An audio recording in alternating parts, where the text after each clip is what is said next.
Hello everyone, welcome to ICT book official. कैसे आप सब लोग? आई होप कि सब अच्छे होंगे। चलिए, हम लोग ह्यूमन फिजियोलॉजी की बात कर रहे थे। ह्यूमन फिजियोलॉजी में दो टॉपिक ऑलरेडी हम कवर कर चुके हैं। आज जो हमारा टॉपिक है वो है श्वसन तंत्र। क्लियर? इसको रेस्पिरेटरी सिस्टम कहा जाता है। तो रेस्पिरेटरी सिस्टम से जो आपके एग्जाम्स में क्वेश्चन पूछे जाते हैं उनकी बात करेंगे। सबसे पहला क्वेश्चन है, श्वसन की प्रक्रिया के दौरान ग्लूकोज के एक अणु के साथ ऑक्सीजन के कितने अणु जुड़ते हैं? बताना है आपको कि रेस्पिरेशन का जो प्रोसेस होता है उसमें ग्लूकोज के अणु के साथ, एक अणु के साथ, मतलब ग्लूकोज का आपको साइंटिफिक फॉर्मूला भी पता होगा, क्या होता है? C6H12O6। ये क्या है? ग्लूकोज का साइंटिफिक फॉर्मूला है। तो इसके एक अणु के साथ ऑक्सीजन के कितने अणु हैं जो बाइंड होते हैं, जुड़ते हैं? फर्स्ट ऑप्शन है 5 है, 7 है, 6 है या फिर 4 है। चलो, श्वसन की प्रक्रिया के दौरान कितने अणु जुड़ते हैं श्वसन की प्रक्रिया में आपको बताना है, तो ध्यान रखेंगे इसमें कितने अणु जुड़ते हैं। ऑक्सीजन के 6 अणु जुड़ते हैं। 6 अणु क्या होते हैं? बाइंड करते हैं। इसकी प्रोसेस आप लिख लीजिए, C6H12O6 प्लस 6O2। ये प्रोसेस होती है C6H12O6 प्लस 6O2। इसके बाद बनता क्या है? यहाँ पर सनलाइट की नीड होती है। सनलाइट की प्रेजेंस में ये क्या होती है? तो ये 6CO2 प्लस ये CO2 प्लस ये किस में कन्वर्ट होता है? CO2 प्लस और किस में कन्वर्ट होता है? तो ये वाटर में कन्वर्ट होता है ना, 6H2O। और कुछ एनर्जी भी इससे रिलीज होती है, एनर्जी भी रिलीज होती है। तो ये क्या है? ये श्वसन की प्रक्रिया होती है जिसमें आपको पता है कि कितने अणु जुड़ते हैं। ऑक्सीजन के 6 अणु होते हैं। यहाँ पर सनलाइट की प्रेजेंस आवश्यक है, सनलाइट होनी चाहिए। ठीक है, सनलाइट होनी चाहिए। तो सनलाइट की प्रेजेंस में ये रेस्पिरेशन का ये प्रोसेस देखने को मिलता है जिसमें ग्लूकोज के अणु के साथ 6 अणु ऑफ ऑक्सीजन के क्या करते हैं? रिएक्ट करते हैं। उसके बाद कार्बन डाइऑक्साइड एंड वाटर का प्रोडक्शन होता है। आल्सो इसमें एनर्जी का फॉर्मेशन होता है। क्लियर? चलिए, नेक्स्ट क्वेश्चन देखेंगे। जंतुओं में श्वसन सतह की कुछ विशेषताओं का उल्लेख नीचे दिया गया है। गलत विकल्प का चयन कीजिए। सबसे पहला पॉइंट है, इस क्षेत्र में वायु को अंदर लाने और बाहर ले जाने के लिए एक तंत्र मौजूद होता है। क्लियर? बी ऑप्शन दिया है, इसका सतही क्षेत्रफल बड़ा होता है। सी ऑप्शन है, यह सामान्यतः शरीर के अंदर स्थित होता है। एंड डी ऑप्शन, यह बहुत मोटी होती है। क्या होगा इसके लिए राइट आंसर? श्वसन सतह की बात हो रही है, मतलब कि जो रेस्पिरेटरी ट्रैक है उसकी बात हो रही है, श्वसन सतह। क्लियर? क्या होगा इसके लिए राइट आंसर? आपसे इनकरेक्ट पूछा है, ध्यान रखेंगे। इनकरेक्ट, रॉन्ग स्टेटमेंट बताना है कि कौन सा रॉन्ग स्टेटमेंट होगा किसके रिगार्डिंग जो श्वसन सतह होती है। सबसे पहला पॉइंट है, इस क्षेत्र में वायु को अंदर लाने और बाहर ले जाने के लिए एक तंत्र मौजूद होता है। बिल्कुल क्लियर है, जिसको आप श्वसन तंत्र बोलते हो। उसके बाद इसका सतही क्षेत्रफल बड़ा होता है, बिल्कुल बड़ा होता है। जैसे आपने लंग्स पढ़े हैं ना, लंग्स में बहुत सारे एल्वेलर स्पेस देखने को मिलते हैं जिसमें क्या होता है? गैसियस एक्सचेंज वाला प्रोसेस देखने को मिलता है। यह सामान्यतः शरीर के अंदर स्थित होता है। बिल्कुल, लंग्स का जो प्रेजेंट है वो कहां पर, प्रेजेंस है वो कहां पर है? तो लंग्स आपके अंदर प्रेजेंट होते हैं और ये बहुत मोटी होती हैं। यही इनकरेक्ट है। इनकी जो भित्ति होती है, जो वॉल होती है, वो मोटी नहीं होती है। ठीक है, तो इनकरेक्ट पूछा था, ऑप्शन डी इसमें इनकरेक्ट हो जाएगा। क्लियर? आगे बढ़ते हैं नेक्स्ट क्वेश्चन की तरफ। मानव शरीर में वायु किस अंग द्वारा ग्रहण की जाती है? मानव शरीर में वायु किस अंग द्वारा, जो एनवायरमेंटल एयर है वो किसके थ्रू ली जाती है? फर्स्ट ऑप्शन कूपिका के द्वारा, बी ऑप्शन नासाद्वार के द्वारा, सी ऑप्शन श्वास नली के द्वारा या फिर श्वसनी के द्वारा। चलिए, अच्छा क्वेश्चन है, बताएंगे मानव शरीर में वायु किस अंग द्वारा ग्रहण की जाती है? तो देखिए, आपको पता है जब आप रेस्पिरेशन वाला प्रोसेस पढ़ते हो, आपको पता है सांस कैसे लेते हैं, शुरुआत कहां से होती है? जो एनवायरमेंटल एयर है, जो प्रकृति में या कह सकते हैं जो वातावरण में हवा मौजूद है, उसको किस फॉर्म में लेते हैं? तो सबसे पहले आप किसके माध्यम से लेते हो? नोज में लेते हो ना। ये जो नासा द्वार कहलाते हैं, नोज के जो नोस्ट्रिल कहलाते हैं, यहाँ से दोनों के माध्यम से आप क्या करते हो? माउथ के माध्यम से भी लेते हैं। अब ये मत कहिएगा कि नहीं, नाक से ही सांस लेनी होती है, माउथ से भी लेते हैं। ठीक है, वो अलग चीज है, बट इन जनरल जो प्रोसेस होता है, तो देखिए सबसे पहले नोज में आएगा, नोज के बाद कहाँ जाता है, ट्रैकिया में जाता है, ट्रैकिया के बाद कहाँ पहुंचता है, लंग्स में जाता है, लंग्स में गैसियस एक्सचेंजेस होते हैं, जो एल्वोलर एल्वोलाई स्पेस होते हैं वहां पर गैसियस एक्सचेंज होता है और ऑक्सीजन CO2 का एक्सचेंज होगा। उसके बाद CO2 को वापस से क्या किया जाता है, वापस से एक्सेल कर दिया जाता है, जो भी वातावरण में छोड़ना है ना।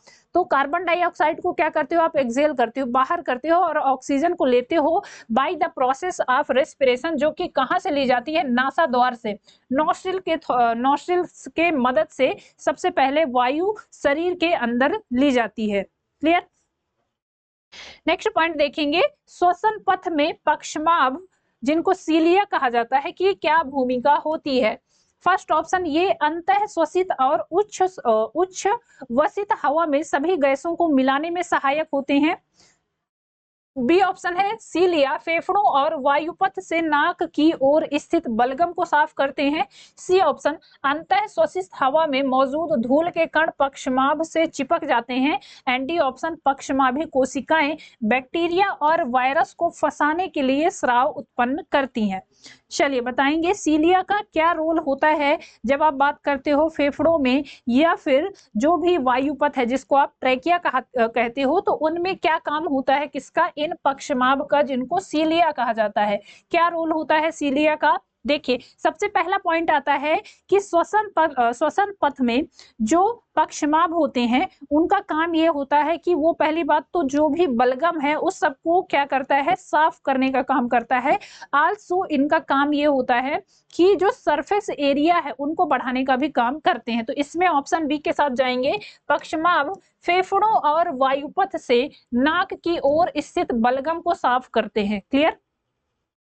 चलिए नेक्स्ट पॉइंट देखेंगे, फेफड़ों में कुपिकाओं एल्वोलाई के होने का क्या कारण है। फर्स्ट ऑप्शन, फेफड़ों को यांत्रिक सहारा प्रदान करना, फेफड़ों के लिए पंपिंग क्रिया करना, पृष्ठीय क्षेत्रफल में वृद्धि करना, या फिर फेफड़ों के आयतन में वृद्धि करना। चलो बताओगे क्या होगा राइट आंसर। फेफड़ों में एल्वोलाई का प्रेजेंट होना किसका रीजन है, क्या बताता है, तो ध्यान रखेंगे फेफड़ों में जो कुपिकाएं प्रेजेंट होती हैं उनका काम होता है पृष्ठीय क्षेत्रफल में वृद्धि करना, जिसको कहते हो सरफेस एरिया। क्या कहा जाता है, सरफेस एरिया में बढ़ोतरी करती हैं। क्लियर। ताकि जो डिफ्यूजन है गैसेस का, जो गैसियस एक्सचेंज है वो प्रॉपर हो पाए, ये काम होता है किसका, इन कोशिकाओं का, एल्वोलाई का। क्लियर। ऑप्शन सी हो जाएगा राइट आंसर। चलिए नेक्स्ट क्वेश्चन देखेंगे, अनाक्षी श्वसन में अनाक्षी श्वसन के दिए गए चरण को पूर्ण कीजिए। ग्लूकोज दिया है C6H12O6 plus carbon dioxide plus ऊर्जा जो कि ATP के फॉर्म में रिलीज होती है। तो यहाँ पर आपको क्या ऐड करना है, सबसे पहला ऑप्शन दिया है पाइरुविएट, बी ऑप्शन दिया है एथेनॉल C2H5O5, सी ऑप्शन दिया है जल, and D option lactic acid. तो यहाँ पर आपको बताना है कि ये कौन सा सब्सटेंस होगा यहाँ जो ऐड होगा, और बात किसकी कर रहे हैं, अनाक्षी श्वसन की, मतलब कि यहाँ पर ऑक्सीजन इन्वॉल्व नहीं होगा। तो ऑक्सीजन तो पहले ही गया, ठीक है, ऑक्सीजन खैर है भी नहीं, तो ऑक्सीजन यहाँ पर इन्वॉल्व नहीं होगा। अनाक्षी श्वसन मतलब कि जिसमें ऑक्सीजन पार्टिसिपेट नहीं करेगा। तो यहाँ पर C6H12O6 के बाद क्या होता है, एथेनॉल पार्टिसिपेट करता है। कौन पार्टिसिपेट करता है, that is the ethanol C2H5OH। उसके बाद कार्बन डाइऑक्साइड और ऊर्जा जो कि ATP के फॉर्म में रिलीज होती है उसका निर्माण होता है। क्लियर। तो ऑप्शन बी हो जाएगा राइट आंसर। क्या होगा, ग्लूकोज के लिए C6H12O6, उसके बाद C2H5O5, उसके बाद कार्बन डाइऑक्साइड, ये तीनों मिलकर ये क्या करेंगे, कार्बन डाइऑक्साइड और ऊर्जा का जो कि ATP के फॉर्म में सिंथेसिस होती है उसका निर्माण करेंगे। ऑप्शन क्या हो जाएगा, ऑप्शन बी हो जाएगा राइट आंसर। आगे बढ़ते हैं, ये आपको फिगर दिया हुआ है और ये फिगर आप बहुत टाइम से देखते चले आ रहे होंगे, है ना। 8th 9th पढ़ लिया, 10th पढ़ लिया, 11th 12th, अब कंपटीशन में आ गए हैं, अब तो नौकरी वाली दशा आ गई है, फिर भी ये फिगर पीछा नहीं छोड़ रहे हैं। तो ये आप बहुत पहले से पढ़ते चले आ रहे हो। इसमें आपको A B C 3 ऑप्शन दिए हैं। यहाँ पर देखिए A B C ये ए दिया है, ये बी दिया है और ये सी दिया है। ये सी यहाँ पर है, बी यहाँ पर है और ए यहाँ पर है। ठीक है, इसमें आपको बताना है नीचे दिखाए गए मानव श्वसन तंत्र के भागों को विकल्पों में दिए गए अनुसार ए, बी और सी अक्षरों द्वारा नामांकित किया गया है। सही विकल्प का पहचान कीजिए। ए के लिए दिया गया है कि ए ग्रसनी है, बी स्वर यंत्र है और सी श्वास नली है। ठीक है, ए के लिए दिया है श्वास नली, स्वर यंत्र और ग्रसनी। बी के लिए सी ऑप्शन में दिया है ग्रसनी, श्वास नली एंड स्वर यंत्र। ए के लिए स्वर यंत्र, बी के लिए ग्रसनी और सी के लिए श्वास नली। चलो बताना है कि कौन कौन से ये ऑर्गन है। यहाँ पर जो ए बी सी दिए हैं उनके कौन कौन से ऑर्गन है। देखिए ग्रसनी को क्या कहा जाता है, मैं इंग्लिश टर्म लिख दे रही हूँ।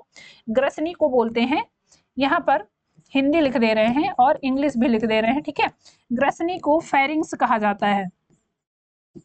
क्या कहते हैं, फेरिंग्स कहते हैं। स्वर यंत्र को क्या कहते हैं, स्वर यंत्र, इसको कहते हैं लैरिंग्स। इसको क्या कहा जाता है, लैरिंग्स कहलाता है। Also it is known as voice box. इसको और क्या कहते हैं, वॉइस बॉक्स भी कहा जाता है। तो ये भी लिखा हो सकता है कहीं। ठीक है, उसके बाद क्या दिया, श्वास नली। तीसरा क्या है, श्वास नली। क्लियर, तो श्वास नली को क्या कहते हैं, ट्रैकिया कहा जाता है। It is known as trachea. Also इसको वाइंड पाइप कहा जाता है, वायु नली कहा जाता है। ठीक है, तो चलिए अब आपको बताना है ए में क्या है, ये कौन सा पार्ट है, ये है फेरिंग्स वाला part. This is the pharynx. उसके बाद बी जो यहाँ पर ये दिया है ना, ये कौन सा पार्ट है, ये लैरिंग्स है। लैरिंग्स है, जिसको क्या कहते हैं, इसी को वॉइस बॉक्स कहा जाता है। वॉइस बॉक्स कहा जाता है, जिसकी वजह से आवाज निकलती है, जिसकी वजह से आप बोल पा रहे हो, हम बोल पा रहे हैं। ठीक है, तो ये किसकी प्रेजेंस की वजह से होता है, इसी लैरिंग्स की प्रेजेंस की वजह से होता है। और ये जो ट्रैकिया दिखाई, ये जो आपको नली दिखाई दे रही है, इसको क्या बोलते हैं, इसको ट्रैकिया कहा जाता है। क्या है ये, ट्रैकिया है। ठीक है, तो ये क्या हो जाएगा, देखिए फर्स्ट में फेरिंग्स मतलब कि ग्रसनी, बी में क्या है, लैरिंग्स मतलब कि स्वर यंत्र और सी में क्या है, श्वास नली। Option C is the right, sorry option A is the right answer. Clear, option A के साथ जाएंगे और ए यहाँ पर एकदम करेक्ट आंसर है। ठीक है, समझ में आ गया होगा, option A is the right answer. चलिए आगे बढ़ेंगे नेक्स्ट पॉइंट की तरफ। विश्रामावस्था में एक वयस्क मनुष्य 1 मिनट में औसतन कितनी बार सांस लेता और छोड़ता है। जब आप रेस्ट कर रहे होते हो, है ना, सो रहे होते हो या रेस्ट कर रहे होते हो, बिल्कुल बिल्कुल आराम से लेटे हुए हो, उस टाइम जो आपका श्वास लेने की क्षमता है, जो एक सांस लेने की जो नॉर्मल कह सकते हैं नॉर्मल रेट है, उससे बहुत कम होता है। बहुत नहीं कह सकते, कम होता है ना। अब ये मत कहिएगा कि मैम आप तो कह रही हैं कि सांस लेना ही बंद कर देते हैं। नहीं, सोते वक्त भी सांस लेते हैं, बट एज कंपेयर टू जैसे अभी हम बात कर रहे हैं, तो बात करते टाइम या जो दौड़ते टाइम, उस टाइम जो रेट होती है सांस लेने की वो ज्यादा होती है एज कंपेयर टू जब हम रेस्ट फेज पे होते हैं। तो रेस्ट फेज पे पूछा है, विश्रामावस्था में एक वयस्क मनुष्य 1 मिनट में औसतन कितनी बार सांस लेता और छोड़ता है। फर्स्ट ऑप्शन 15 से 18 बार, बी ऑप्शन 12 से 15 बार, सी ऑप्शन 18 से 21 बार या फिर 20 से 23 बार। चलो बताओ फटाफट से क्या होगा इसके लिए राइट आंसर। विश्रामावस्था में एक मनुष्य औसतन प्रति मिनट कितनी बार सांस लेता है। तो देखिए विश्रामावस्था में लगभग 15 से 18 बार लेते हैं, और यदि इन जनरल बात करें तो लगभग कितना होता है, इन जनरल जो होती है वो 12 से 20 बार के बीच में, सॉरी 12 से 20 होता है। ठीक है, 12 से 20 होता है पर मिनट। चलिए आगे बढ़ेंगे नेक्स्ट क्वेश्चन की तरफ। पहले चरण के आरंभ में ऑक्सी श्वसन के दौरान उत्पन्न उभयनिष्ठ उत्पाद निम्न में से कौन सा है। First option ethanol, B option pyruvate, C option lactic acid या फिर वाटर। कौन सा है फर्स्ट कंपाउंड, कौन सा है जो क्या होता है पहले चरण के आरंभ में ऑक्सी श्वसन के दौरान उत्पन्न उभयनिष्ठ उत्पाद कौन सा है, तो that is the pyruvic acid. ये कौन सा है, ये बात हो रही है ग्लाइकोलिसिस की। क्लियर, किसकी बात हो रही है, ग्लाइकोलिसिस की। ग्लाइकोलिसिस में होता क्या है, तो ग्लाइकोलिसिस में ग्लूकोज के कंपाउंड से, ग्लूकोज के कंपाउंड को किस में तोड़ा जाता है, पायरुविक एसिड में, पायरुविक एसिड में कन्वर्ट किया जाता है। इसको क्या कहते हैं, that is known as glycolysis. Clear, इसको क्या कहते हैं, ग्लाइकोलिसिस कहते हैं। तो यही क्या है, यही राइट आंसर हो जाएगा, option B is the right answer. Clear. चलिए आगे बढ़ेंगे। नेक्स्ट पॉइंट, यौनारंभ के दौरान आवाज बदल जाती है, ऐसा क्यों होता है? जब कोई व्यक्ति प्यूबर्टी वाली एज में आता है, चाहे मेल्स की बात करें चाहे फीमेल्स की बात करें, तो मेल्स में जो आवाज होती है वो क्या होती है? वो भारी हो जाती है ना, भारी हो जाती है। कहते हैं कि लड़का बड़ा हो गया तो उसकी आवाज क्या है, दमदार हो गई है, तेज हो गई है। फीमेल्स में जो वॉइस होती है वो शार्प हो जाती है। शार्प का मतलब कि वो बोलेंगी तो उनकी आवाज पतली हो जाती है एज कंपेयर टू मेल। ये किस वजह से होता है? फर्स्ट ऑप्शन है सिगरेट पीने की वजह से, बी ऑप्शन है पेशीय विकास के कारण, सी ऑप्शन फेफड़ों के विकास के कारण, या फिर स्वर यंत्र जिसको लैरिंग्स कहा जाता है के विकास के कारण। किसकी वजह से होता है? जो एडल्ट में चेंजेस होते हैं, सॉरी एडल्ट नहीं कह सकते, इनको कह सकते हैं कि जो शुरुआत में चेंज होते हैं, जब क्या होता है कि मेल फीमेल में एक्सचेंज हो रहे होते हैं बॉडी में, तो उस फेज को बोलते हैं, उस फेज को क्या कहा जाता है? ट्रांजिशन फेज कहा जाता है। जैसे कि प्यूबर्टी कहा जाता है, उसके लिए टर्म यूज किया जाता है प्यूबर्टी। प्यूबर्टी मतलब कि जैसे मेल्स में होता है, तो मेल्स में 13 से लेके 16 के बीच में होती है, जब सेक्सुअल कैरेक्टर्स डेवलप होना चालू हो जाते हैं।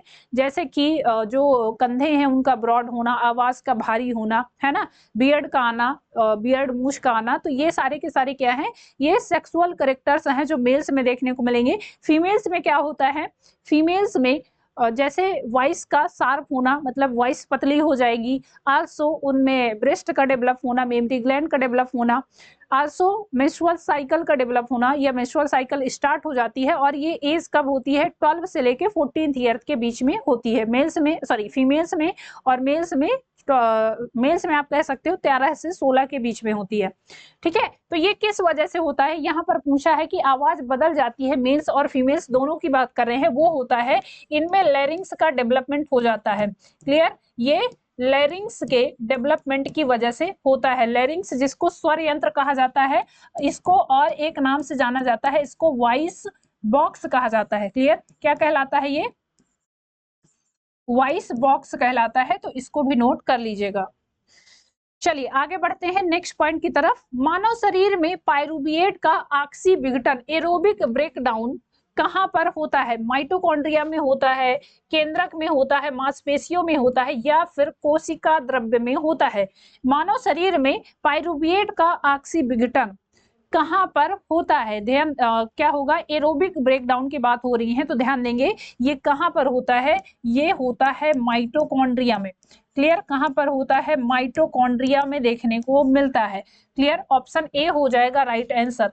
केंद्रक जिसको न्यूक्लियस बोलते हैं उसमें नहीं होता, ना ही मसल्स में होता है और ना ही साइटोप्लाज्म में होता है। ये कहां पर होता है? तो that is the space it is known as mitochondria, जहां पर क्या हो रहा है? एरोबिक ब्रेकडाउन देखने को मिलता है। ऑप्शन ए हो जाएगा राइट आंसर। इसको एरोबिक रेस्पिरेशन कहा जाता है। क्लियर। ये ऑक्सीजन की उपस्थिति में होता है, इसको एरोबिक रेस्पिरेशन कहा जाता है, ऑक्सीशोषण कहा जाता है।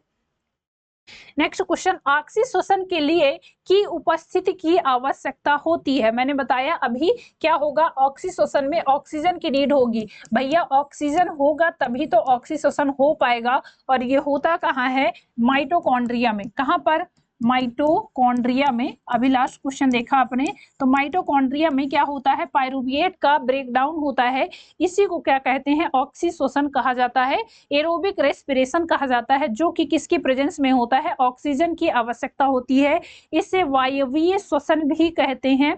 इसमें होता क्या है? तो देखिए C6H12O6 ये ऑक्सीजन और कार्बन, सॉरी ये क्या करता है? ऑक्सीजन और वाटर से रिएक्ट करके कार्बन डाइऑक्साइड और एटीपी का फॉर्मेशन करता है, जो कि होता कहाँ है? तो माइटोकॉन्ड्रिया में देखने को मिलता है।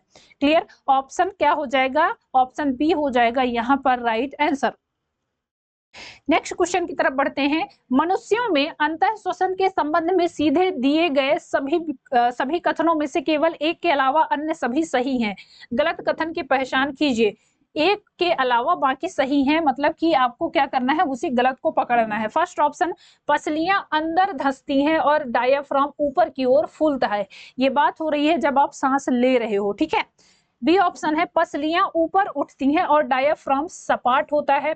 सी ऑप्शन, वक्ष गुहा बड़ी होती है। एंड डी ऑप्शन, फेफड़ों द्वारा वायु का अंतर्ग्रहण देखने को मिलता है। चलिए बताएंगे कि जब आप सांस ले रहे होते हो, सांस को अंदर ले रहे होते हो, उस टाइम होता क्या है। तो देखिए, जब आप सांस ले रहे होते हो, एक्सपेरिमेंट करके देख लेते हैं, सांस को क्या कर रहे हैं, इनटेक कर रहे हैं ना, इनटेक कर रहे हैं, तो उस टाइम क्या हो रहा है, जो आपकी पसलियां है वो फूल रही है। क्यों? क्योंकि वहां पर एयर जा रही है ना। ऐसे लीजिए, तो क्या हो रहा है, पसलियां फूल रही हैं और डायाफ्राम क्या है, डायाफ्राम सपाट हो रहा है। क्या हो रहा है, डायाफ्राम सपाट हो रहा है। तो इसमें बी ऑप्शन जाएगा, पसलियां ऊपर उठती हैं और डायाफ्राम सपाट होता है। वक्ष गुहा भी बड़ी होती है, क्यों? क्योंकि वहां पर एयर भर जाता है, एयर उसमें देखने को मिलता है। और फेफड़ों द्वारा वायु का अंतर्ग्रहण होता है। ये सारे के सारे प्रोसेस तब होते हैं जब वायु को इनटेक कर रहे होते हो, हवा को अब ले रहे हो अंदर, है ना। एक काम नहीं होता है कि पसलियां अंदर धंसती हैं, ये कब होता है, जब आप वायु को निकाल रहे होते हो। श्वसन क्या है, जब आप छोड़ रहे होते हो, सांस छोड़ रहे होते हो, तब ऐसा होता है कि जो हवा है आपके फेफड़ों में, वो जब निकलती है तो पसलियां क्या है, धंसती हैं और डायाफ्राम क्या है, ऊपर की ओर उठता है। ठीक है, तो ये यहाँ पर इनकरेक्ट पूछा था, ऑप्शन ए ही इनकरेक्ट हो जाएगा, बाकी सारे सही हैं। तो ऑप्शन ए क्या है, इनकरेक्ट हो जाएगा। Clear, option A is the right answer. चलिए बढ़ेंगे आगे नेक्स्ट क्वेश्चन की तरफ। नेक्स्ट क्वेश्चन देखते हैं, जब हम सामान्य श्वसन के दौरान उच्च वसन करते हैं तो क्या होता है। जब हम सामान्य श्वसन के दौरान उच्च वसन करते हैं तो क्या होता है, फेफड़े सिकुड़ जाते हैं, डायाफ्राम चपटा होता है, शरीर से कार्बन डाइऑक्साइड पूर्णतः निकल जाती है, या फिर फेफड़ों में हवा की एक अवशिष्ट मात्रा बनी रहती है। चलो बताएंगे, उच्च वसन के टाइम पे होता क्या है। उच्च वसन, वैसे इसको एक बोला जाता है रेजिडुअल वॉल्यूम, पढ़ते हैं उसी से रिलेटेड है। और ये अपशिष्ट मात्रा होती है, जो कहते हैं कि जो हवा आपके फेफड़ों में हमेशा बनी हुई होती है। ठीक है, इसकी मात्रा रेजिडुअल वॉल्यूम क्या होता है, रेजिडुअल वॉल्यूम वो वॉल्यूम होता है जो कहते हैं कि जब सांस आप छोड़ रहे हो उसके बाद भी आपके फेफड़ों में कुछ हवा बची हुई होती है। और ये हवा होती कितनी है, तो ये लगभग 1000 से 2000 ml के बीच में प्रेजेंट होती है, जो कि आपके लंग्स में हमेशा प्रेजेंट होगी। इसी को रेजिडुअल वॉल्यूम कहा जाता है। यहाँ पर बात हो रही है उच्च वसन की, तो उच्च वसन में क्या करते हैं, फेफड़ों में हवा की एक अपशिष्ट मात्रा बनी रहती है। इसी अपशिष्ट मात्रा को क्या कहते हैं, इसको रेजिडुअल वॉल्यूम कहा जाता है। ऑप्शन डी हो जाएगा right answer. Clear, option D हो जाएगा राइट आंसर। और ये पूछा भी जाता है कि रेजिडुअल वॉल्यूम कितना होता है, ये क्या है, that is the residual volume. ये क्या है, रेजिडुअल वॉल्यूम कहलाता है। और ये होता कितना है, तो लगभग 1000 से 2000 ml के, सॉरी 1000 से नॉट 2000, ये 1200 ml तक होता है। सॉरी ये गलती हो गई, ये क्या होता है, 1200 ml तक होता है। ठीक है, कितना होता है, 1000 से लेके 1200 ml तक आपके फेफड़ों में हवा हमेशा बची हुई होती है। जो जब आप कह सकते हैं कि बलपूर्वक निःश्वसन के बाद भी, मतलब बलपूर्वक आप जब सांस छोड़ रहे हो उसके बाद भी आपके फेफड़ों में कुछ हवा बचेगी, जो कि इतने अमाउंट में होगी, इतने क्या है ml में देखने को मिलेगी। 1000 से लेके 1200 ml तक हमेशा आपके फेफड़ों में हवा भरी रहती है। चलिए आगे बढ़ेंगे। नेक्स्ट पॉइंट है, वायुवीय श्वसन के संदर्भ में निम्नलिखित में से कौन सा कथन सही है। यहाँ पर करेक्ट स्टेटमेंट पूछा है, किसके लिए वायुवीय श्वसन, जिसको बोलेंगे क्या, इसमें ऑक्सीजन इन्वॉल्व होगी। फर्स्ट ऑप्शन दिया है, अवायुवीय श्वसन की तुलना में वायुवीय श्वसन में कम ऊर्जा मुक्त होती है। बी ऑप्शन है, वायुवीय श्वसन की प्रक्रिया में केवल कार्बन डाइऑक्साइड मुक्त होती है। सी ऑप्शन, माइटोकॉन्ड्रिया में पाइरूवेट के एक अणु के विखंडन के फलस्वरूप कार्बन डाइऑक्साइड के 3 अणु बनते हैं। या फिर वायुवीय श्वसन ऑक्सीजन की अनुपस्थिति में होता है। भैया ऑक्सीजन तो प्रेजेंट होगा ही होगा, उसमें तो कोई शक ही नहीं है, इसीलिए तो ये वायुवीय या ऑक्सी श्वसन कहलाता है। इसको क्या बोलते हैं, इसको बोलते हैं इसको ऑक्सी श्वसन कहा जाता है ना। अभी जो हमने बात की सेलुलर रेस्पिरेशन भी इसको कहा जाता है। Also it is known as aerobic respiration. क्या कहते हैं इसको, एरोबिक रेस्पिरेशन कहा जाता है।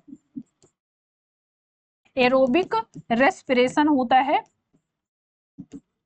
चलिए, तो इसमें ऑक्सीजन की नीड तो होगी ही होगी। इसमें जो सही होगा, राइट आंसर होगा, वो होगा माइटोकॉन्ड्रिया में पाइरूवेट के एक अणु के विखंडन के फलस्वरूप कार्बन डाइऑक्साइड के 3 अणु बनते हैं। ऑप्शन सी के साथ जाएंगे, यही करेक्ट है। ये एरोबिक रेस्पिरेशन किसके प्रेजेंस में होता है? तो ऑक्सीजन की प्रेजेंस में होता है। होता कहाँ है? माइटोकॉन्ड्रिया में होता है। ठीक है, कहाँ पर होता है? माइटोकॉन्ड्रिया में देखने को मिलता है। और इसमें होता क्या है कि पाइरूवेट के एक अणु को तोड़ा जाता है, उसमें से एटीपी निकलती है और कार्बन डाइऑक्साइड के अणु निकलते हैं। क्लियर? ऑप्शन सी के साथ जाएंगे, ऑप्शन सी हो जाएगा राइट आंसर। चलिए आगे बढ़ेंगे नेक्स्ट क्वेश्चन की तरफ। माइटोकॉन्ड्रिया में ऑक्सीजन की मदद से पाइरूवेट के विघटन के दौरान कार्बन डाइऑक्साइड के कितने अणु बनते हैं? फर्स्ट ऑप्शन 5 अणु बनते हैं, 3 बनते हैं, 6 बनते हैं या 2 बनते हैं? अभी तो हमने पढ़ा कितने अणु बनते हैं, 3 अणु बनते हैं। 3 कार्बन डाइऑक्साइड के अणु क्या होते हैं? मुक्त होते हैं। क्लियर? चलिए नेक्स्ट पॉइंट देखेंगे, मानव शरीर में अनाक्सी श्वसन कहां पर होता है? ये है, अभी आप पढ़ रहे थे क्या, ये आपने देखा जो माइटोकॉन्ड्रिया में हो रहा है, ये क्या है? एरोबिक श्वसन। अब आप बात कर रहे हो एनारोबिक श्वसन की, जिसमें ऑक्सीजन इन्वॉल्व नहीं होगा। तो ये कहां पर होता है? फर्स्ट ऑप्शन केवल सिराओं की लाल रक्त कणिकाओं में, बी ऑप्शन कोशिकाओं के कोशिका द्रव्य में, सी ऑप्शन सभी कोशिकाओं के माइटोकॉन्ड्रिया में, या फिर केवल धारीदार पेशीय कोशिकाओं में। कहां पर होता है अनाक्सी श्वसन? इसको क्या कहा जाता है? अनाक्सी श्वसन। मानव शरीर में अनाक्सी श्वसन कहां पर देखने को मिलता है? तो ये ध्यान रखेंगे, जो कोशिका का कोशिका द्रव्य होता है, सेल में जो साइटोप्लाज्म होता है, वहां पर कैसी प्रक्रिया होती है? तो वहां पर अनाक्सी श्वसन देखने को मिलता है। आक्सी श्वसन आपने कहां पर पढ़ा? माइटोकॉन्ड्रिया में आक्सी श्वसन होता है। और अनाक्सी श्वसन कहां पर होता है? जो सेल्स का साइटोप्लाज्म है, वहां पर अनाक्सी श्वसन देखने को मिलता है। क्लियर? ऑप्शन बी हो जाएगा राइट आंसर। चलिए नेक्स्ट क्वेश्चन देखेंगे, मांसपेशियों में ग्लूकोज के आक्सी श्वसन द्वारा क्या बनता है? मांसपेशियों में ग्लूकोज के अनाक्सी श्वसन द्वारा क्या बनता है? साइट्रिक एसिड बनता है, पायरुविक एसिड बनता है, एसिटोएसिटिक अम्ल बनता है, या फिर लैक्टिक एसिड बनता है? कौन सा सबस्टेंस है जिसका फॉर्मेशन होता है जब क्या है ग्लूकोज का ऑक्सीकरण होता है ऑक्सीजन की उपस्थिति में माइटोकॉन्ड्रिया में? तो उसका अंतिम उत्पाद क्या होता है, वही बताना है। अच्छा, यहाँ पर बात हो रही है जब क्या है अनाक्सी श्वसन की बात हो रही है। क्लियर? अनाक्सी श्वसन के बारे में बताना है। तो ये किस में कन्वर्ट होता है? मांसपेशियों में ग्लूकोज के अनाक्सी श्वसन द्वारा क्या बनता है? ये लैक्टिक एसिड का फॉर्मेशन होता है। क्या बनता है? Lactic acid. क्लियर? किसका फॉर्मेशन होता है? लैक्टिक एसिड का फॉर्मेशन होता है। Option D is the right answer. Next question देखेंगे, मानवों द्वारा सामान्यतः अंतः श्वसित और उच्छ्वसित वायु में ऑक्सीजन का प्रतिशत कितना होता है? अंतः श्वसित का मतलब है कि जब इनटेक कर रहे हो, क्या कर रहे हो आप? इन्वायरमेंटल एयर को अंदर ले रहे हो, उसमें कितना ऑक्सीजन होता है? और उच्छ्वसित वायु का मतलब होता है जब आप सांस छोड़ते हो उसमें कितना होता है? फर्स्ट ऑप्शन अंतः श्वसित वायु में लगभग 18% और उच्छ्वसित वायु में लगभग 10%। बी ऑप्शन अंतः श्वसित वायु में लगभग 19% और उच्छ्वसित वायु में लगभग 17% होता है। सी ऑप्शन है अंतः श्वसित वायु में लगभग 21% और उच्छ्वसित वायु में लगभग 16%। एंड डी ऑप्शन अंतः श्वसित वायु में लगभग 20% और उच्छ्वसित वायु में लगभग 2%। चलिए बताएंगे क्या होगा राइट आंसर। जो मानव द्वारा सामान्यतः अंतः श्वसित वायु और उच्छ्वसित वायु है, उसमें ऑक्सीजन का कितना परसेंटेज होता है? तो देखिए, आपने पढ़ा है कि ऑक्सीजन को आप लेते हो और कार्बन डाइऑक्साइड को रिलीज करते हो। सिर्फ इतना सच नहीं है, जो ऑक्सीजन ली जाती है कुछ मात्रा में ऑक्सीजन भी बाहर की जाती है। वो परसेंटेज कितना होता है? तो यदि 21% क्या है, 21% क्या है, ये इनटेक की जाती है। क्या 21% ऑक्सीजन इनटेक करते हैं, तो इसको एक्सेल करते हैं, ये कितना होता है? लगभग 16% इसमें से निकल जाता है। कितना होता है? लगभग 16%। ठीक है, ध्यान रखेंगे मानव द्वारा अंतःश्वसित वायु में लगभग 21% ऑक्सीजन होती है और उच्छ्वसित वायु में लगभग 16% ऑक्सीजन देखने को मिलता है। ये परसेंटेज याद रखेंगे, 21% क्या है लिया जाता है और 16% वायु कौन सी निकाल देती है, जो उच्छ्वसित वायु होती है उसमें 16% ऑक्सीजन निकल जाता है। चलिए नेक्स्ट पॉइंट देखेंगे, श्वसन के दौरान निम्न में से कौन से 3 कार्बन वाले अणु बनते हैं? फर्स्ट ऑप्शन लैक्टिक अम्ल और पाइरुविएट बनते हैं, बी ऑप्शन पाइरुविएट और एथेनॉल बनते हैं, C option ethanol and malic अम्ल बनते हैं, या फिर एथेनॉल एंड लैक्टिक अम्ल बनते हैं। श्वसन के दौरान निम्न में से कौन से 3 कार्बन वाले अणु बनते हैं जिनमें 3 कार्बन देखने को मिलते हैं? तो that is the lactic acid and pyruvate. Clear, ये कौन से हैं? ये हैं लैक्टिक एसिड एंड कौन सा है? ये है पाइरुविएट। क्लियर, ये पाइरुविएट है। क्लियर, चलिए आगे बढ़ेंगे। श्वसन की इनमें से किस अभिक्रिया में ऑक्सीजन की आवश्यकता होती है? पाइरुविएट के कार्बन डाइऑक्साइड, वाटर एंड ऊर्जा में रूपांतरण के लिए, पाइरुविएट के एथेनॉल में रूपांतरण के लिए, ग्लूकोज के पाइरुविएट में रूपांतरण के लिए, या फिर पाइरुविएट के कार्बन डाइऑक्साइड में रूपांतरण के लिए? किस प्रोसेस में ऑक्सीजन इन्वॉल्व होता है? श्वसन की इनमें से किस अभिक्रिया में ऑक्सीजन की आवश्यकता होती है? तो ध्यान रखेंगे पाइरुविएट के कार्बन डाइऑक्साइड, वाटर और ऊर्जा में रूपांतरण के लिए क्या होता है? ऑक्सीजन की नीड होती है। ये आपसी श्वसन में होता है जो कि माइटोकॉन्ड्रिया में देखने को मिलता है। क्लियर, तो ये कहां पर प्रोसेस होता है? माइटोकॉन्ड्रिया में। नेक्स्ट क्वेश्चन है, निम्नलिखित में से कौन सा भाग यह सुनिश्चित करता है कि श्वसन के दौरान वायुमार्ग बंद ना हो? श्लेष्मा ये सुनिश्चित करते हैं, डायाफ्राम, उपास्थि वलय, या फिर पक्षमाभ? कौन ये सुनिश्चित करते हैं कि जब श्वसन हो रहा है तो उस टाइम वायु मार्ग बंद ना हो? तो ऑप्शन हो जाएगा ये ऑप्शन सी हो जाएगा, उपास्थि वलय। नेक्स्ट क्वेश्चन देखेंगे, मनुष्य के श्वसन तंत्र में वायु की मात्रा कम होने पर निम्न में से किसकी उपस्थिति श्वसन तंत्र में वायु मार्ग को निपतित नहीं होने देती है? फर्स्ट ऑप्शन कंडरा, बी ऑप्शन स्नायु, सी ऑप्शन मांसपेशी, या फिर उपास्थि वलय? क्या होगा इसके लिए राइट आंसर? मनुष्य के श्वसन तंत्र में वायु की मात्रा कम होने पर निम्न में से किसकी उपस्थिति श्वसन तंत्र के वायुमार्ग को निपतित नहीं होने देती है? दैट इज द उपास्थि वलय। इनको क्या बोलते हैं? उपास्थि वलय कहा जाता है। नेक्स्ट क्वेश्चन देखेंगे, श्वसन तंत्र का कौन सा भाग वायुमार्ग को नष्ट होने से रोकता है? ये है उपास्थि के शल्य, है ना, ऑप्शन बी हो जाएगा राइट आंसर। नेक्स्ट क्वेश्चन देखेंगे, कोशिकीय श्वसन का पहला चरण जिसमें 6 कार्बन अणु वाले ग्लूकोज का 3 कार्बन अणु वाले पाइरुविएट में विघटन होता है, किस कोशिकांग में घटित होता है? कौन से सेल ऑर्गेनेल में ये प्रोसेस देखने को मिलता है? फर्स्ट ऑप्शन केंद्रक दिया है जिसको न्यूक्लियस बोलते हैं, बी ऑप्शन लाइसोसोम्स दिया है, सी ऑप्शन कोशिका द्रव्य जिसको क्या कहते हैं? साइटोप्लाज्म कहते हैं, या फिर माइटोकॉन्ड्रिया में देखने को मिलता है? चलो बताएंगे, कोशिकीय श्वसन का पहला चरण जिसमें 6 कार्बन अणु वाले ग्लूकोज का 3 कार्बन अणु वाले पाइरुविएट में विघटन होता है, किस कोशिकांग में देखने को मिलता है?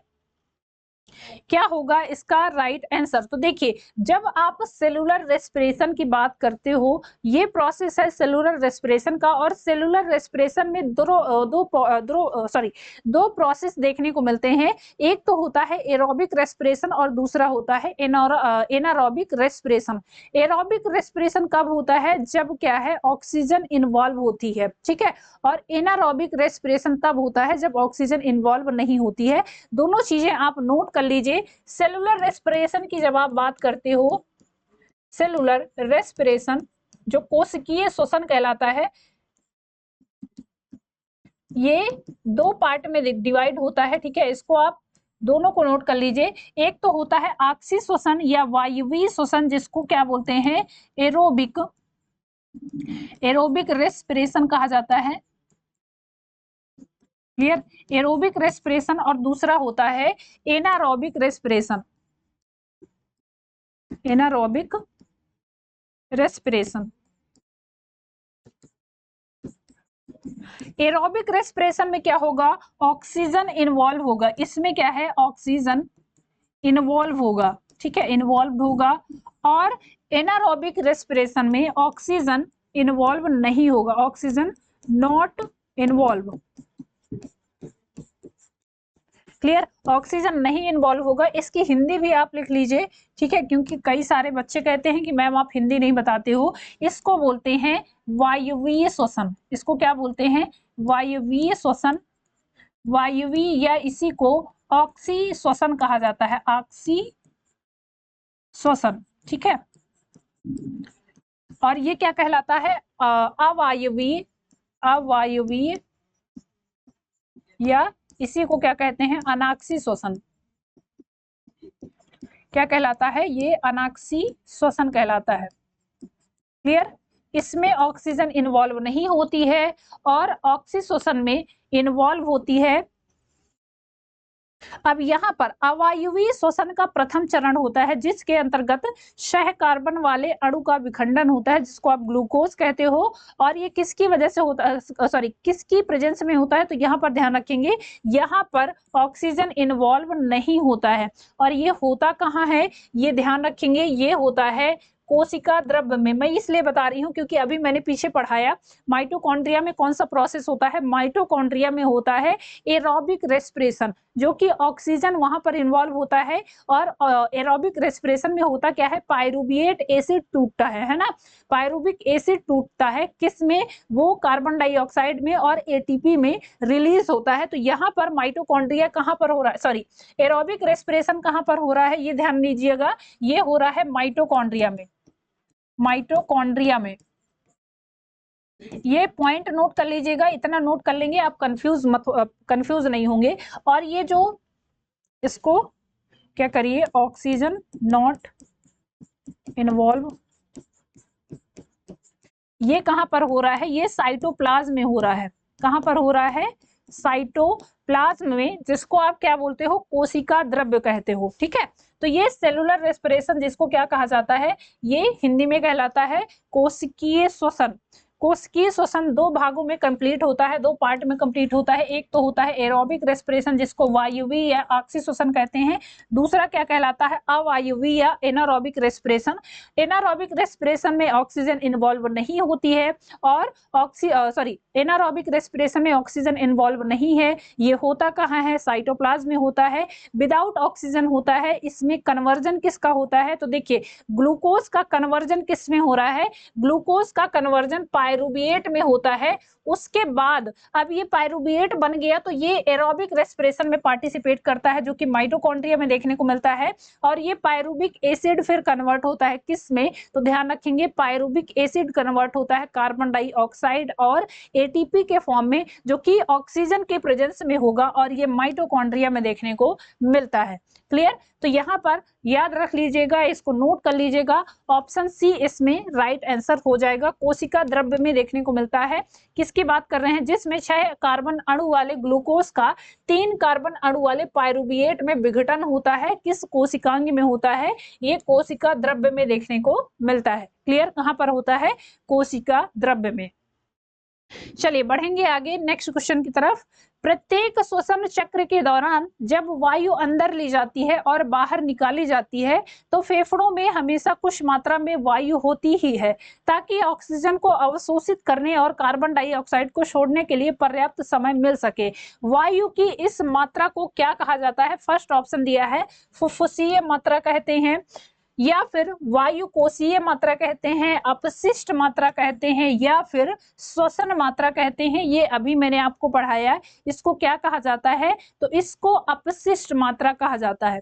क्या कहते हैं, इसको अपशिष्ट मात्रा कहते हैं। इसी का इंग्लिश नाम है, इसको बोलते हैं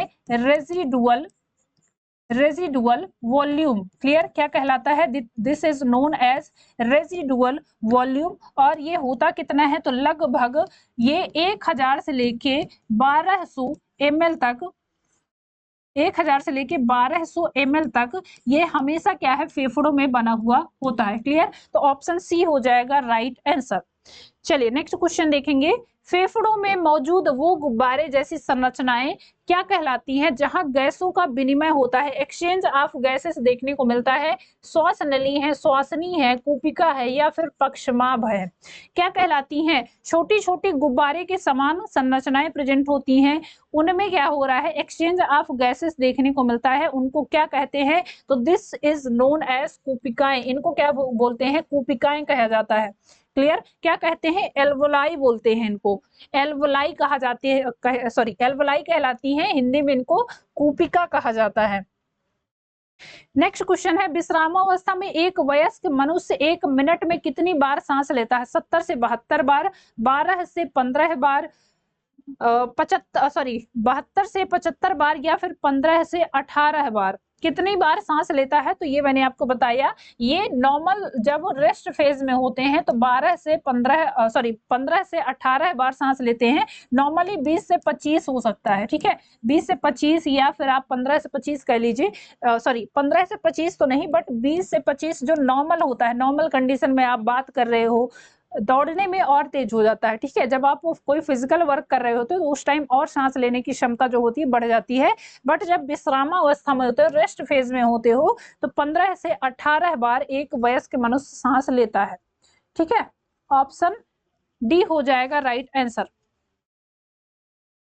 चलिए नेक्स्ट पॉइंट देखेंगे, वायुवीय श्वसन क्या है? वायुवीय श्वसन दैट मीन्स की एरोबिक रेस्पिरेशन की बात हो रही, किसकी बात हो रही है? एरोबिक रेस्पिरेशन की, जो अभी मैंने बताया एरोबिक रेस्पिरेशन क्या है।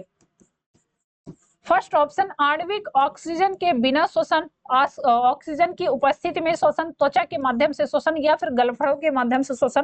तो ये है ऑक्सीजन की उपस्थिति में जो श्वसन होता है उसी को क्या कहा जाता है? वायुवीय श्वसन कहा जाता है। क्लियर? क्या कहलाता है? वो वायुवीय श्वसन कहलाता है, जो कि किसकी प्रेजेंस में होता है? ऑक्सीजन की प्रेजेंस में होता है। ऑप्शन बी हो जाएगा राइट आंसर। नेक्स्ट क्वेश्चन देखेंगे, जब ऑक्सीजन की अनुपस्थिति में भी श्वसन होता है तो इसे क्या कहा जाता है? परिसंचरणात्मक कहते हैं, अवायुवी कहते हैं, वायुवी या फिर संकुचित कहते हैं, इसको बोलते हैं एनारोबिक। क्या कहलाता है? This is known as anaerobic, है ना, एनारोबिक रेस्पिरेशन कहलाता है। अनाक्सी श्वसन भी इसको कहते हैं, अवायुवीय श्वसन भी कहा जाता है। ऑप्शन बी हो जाएगा राइट आंसर। क्लियर? चलिए नेक्स्ट क्वेश्चन देखेंगे, श्वास नली जिसको ट्रैकिया कहा जाता है, इनमें से किस मानव तंत्र का एक भाग है? परिसंचरण तंत्र का, उत्सर्जन तंत्र का, अंतःस्रावी तंत्र का या फिर श्वसन तंत्र का? इसके साइंटिफिक इनके सबके इंग्लिश नेम लिख लीजिएगा। परिसंचरण तंत्र को बोलते हैं सर्कुलेटरी,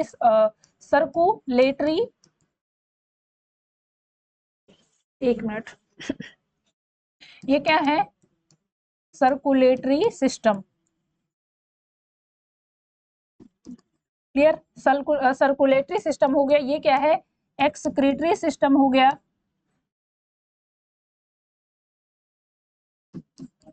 एक्सक्रीटरी सिस्टम हो गया। अंतःस्रावी तंत्र को बोलते हैं एंडोक्राइन सिस्टम। क्या बोलते हैं? Endocrine system.